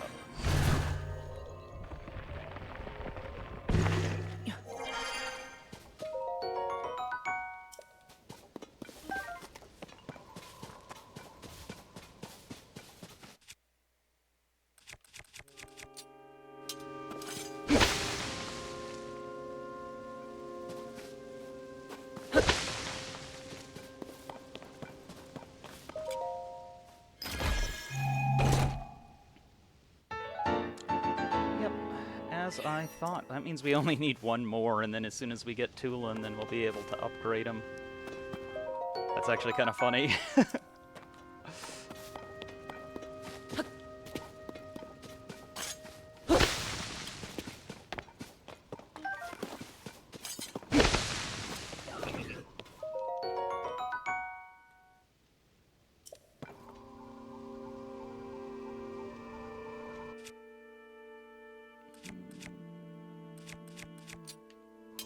Get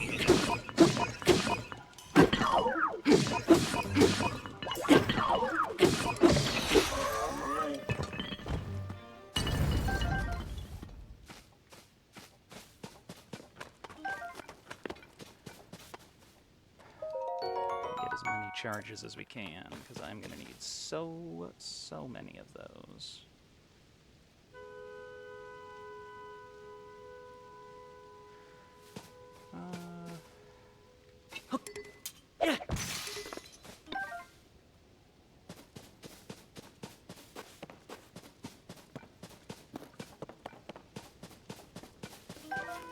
I was on my way to a tower and realized it was in Goron, so I full ass turned around because I enjoyed that place not at all. Oh, yeah.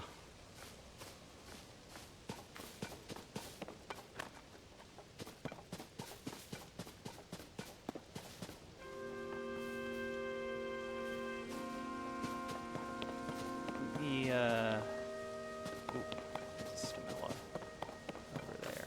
Or Endura, rather. Endura should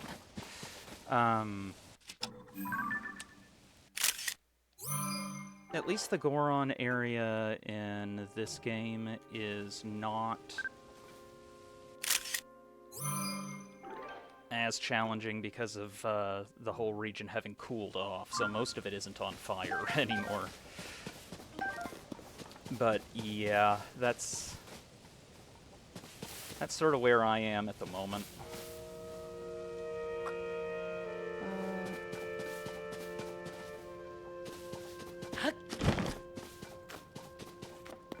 Trying to think of how I want to get down and back.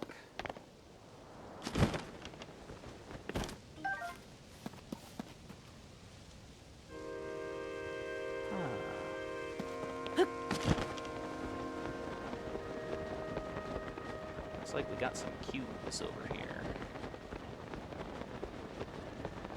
Flying platforms. You know what? I think we're just gonna leave the horse.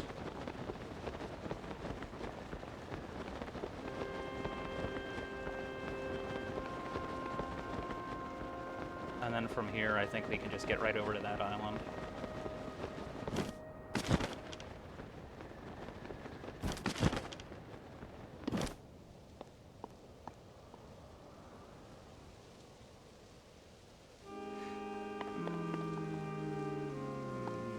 No.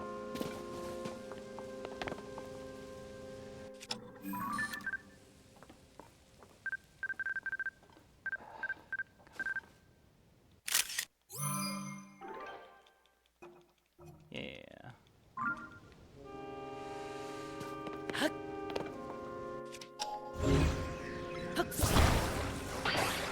Yeah, batteries are important.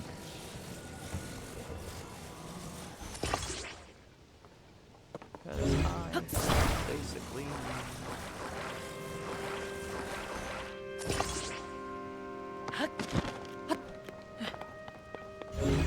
I don't need the altitude on this particular unit, because I'm not going to be using it for the purpose that they want you to use, for like getting way up there. We can do that some other time. Right now, I just want to go to Fairy Town.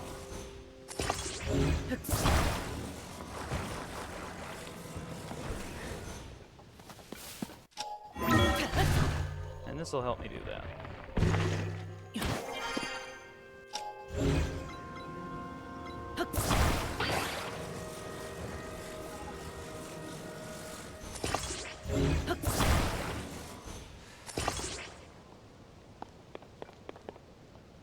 Oof. Nice Gleeok over there.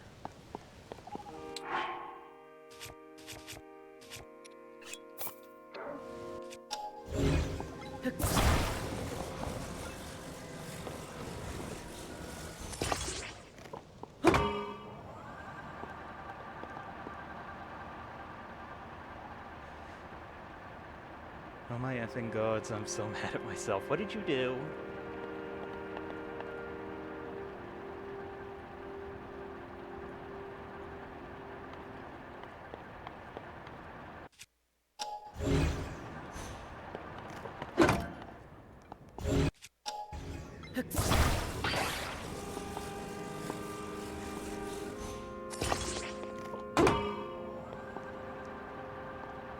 Spending so much time thinking I'm heading to Rito, but I'm heading to Source Domain.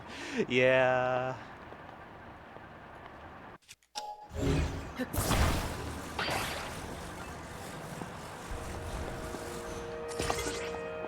Yeah, that happens to us. All the time that happens to us.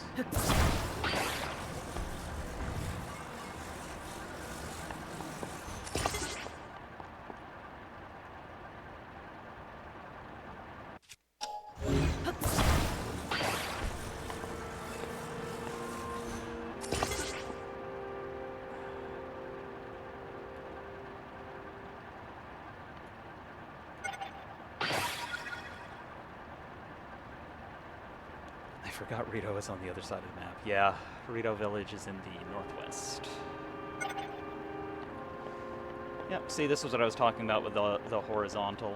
Go ahead and jump.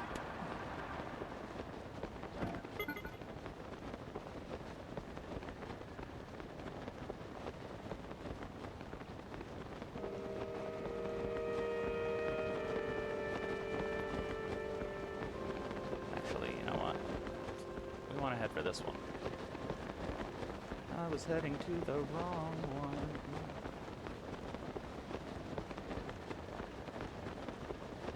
That's okay.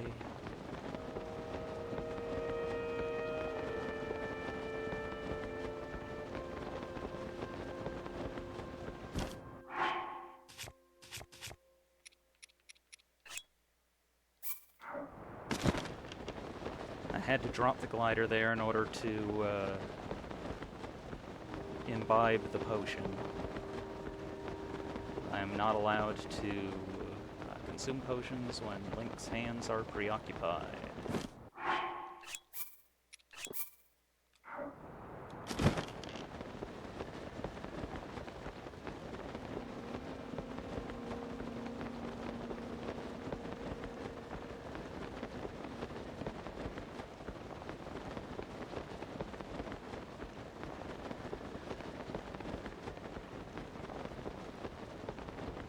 This should get us well on our way.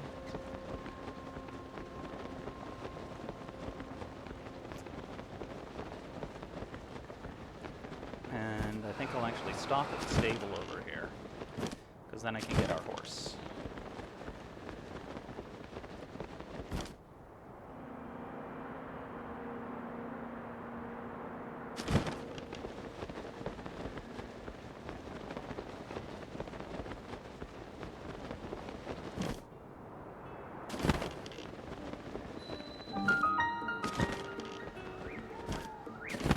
Good, because that was just as much as I actually had stamina for. Ah. Ah. Oh. Oh. I'll take crumbles again. Ah.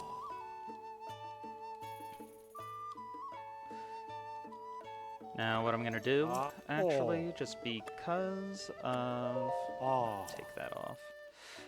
Because of the fact that we are so close, is that I'm just going to go get that star fragment, and then come back to this stable. Aha, oh, ah. Yes, exactly.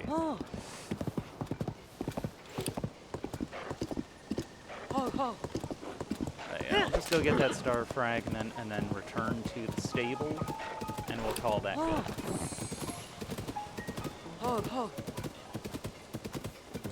So I actually need to get gearing up on some dishes before dinner time. Not a lot of them to do, but enough that I am not at liberty to continue playing at the moment.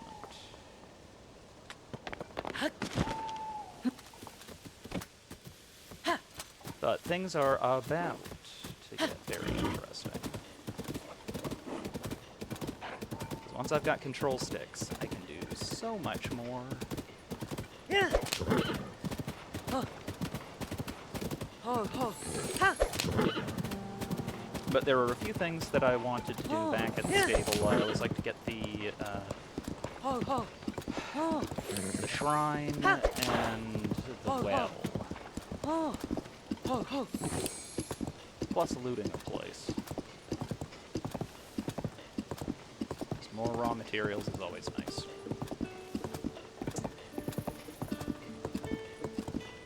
And you gotta feed the puppy. What? That was something. Well, anyhow, we will save there. And thanks to everybody who's been watching. I really appreciate it, and I hope you've been having fun. I know I sure have been. It's been a lot of fun trying to tackle things with these challenge rules. And like I said, things are going to start getting real interesting in terms of the engineering component real soon, because once I've got steering sticks at my disposal, a whole bunch of interesting things become suddenly viable. Alright, so I will probably end up streaming tomorrow around the same time if things go to plan, but I tend to kind of just pop on whenever it is that I've got a spare moment. It's been a lot of fun. Oh, I'm glad to hear that, Sunshine. Thanks. But I will see y'all later, and thanks for stopping by.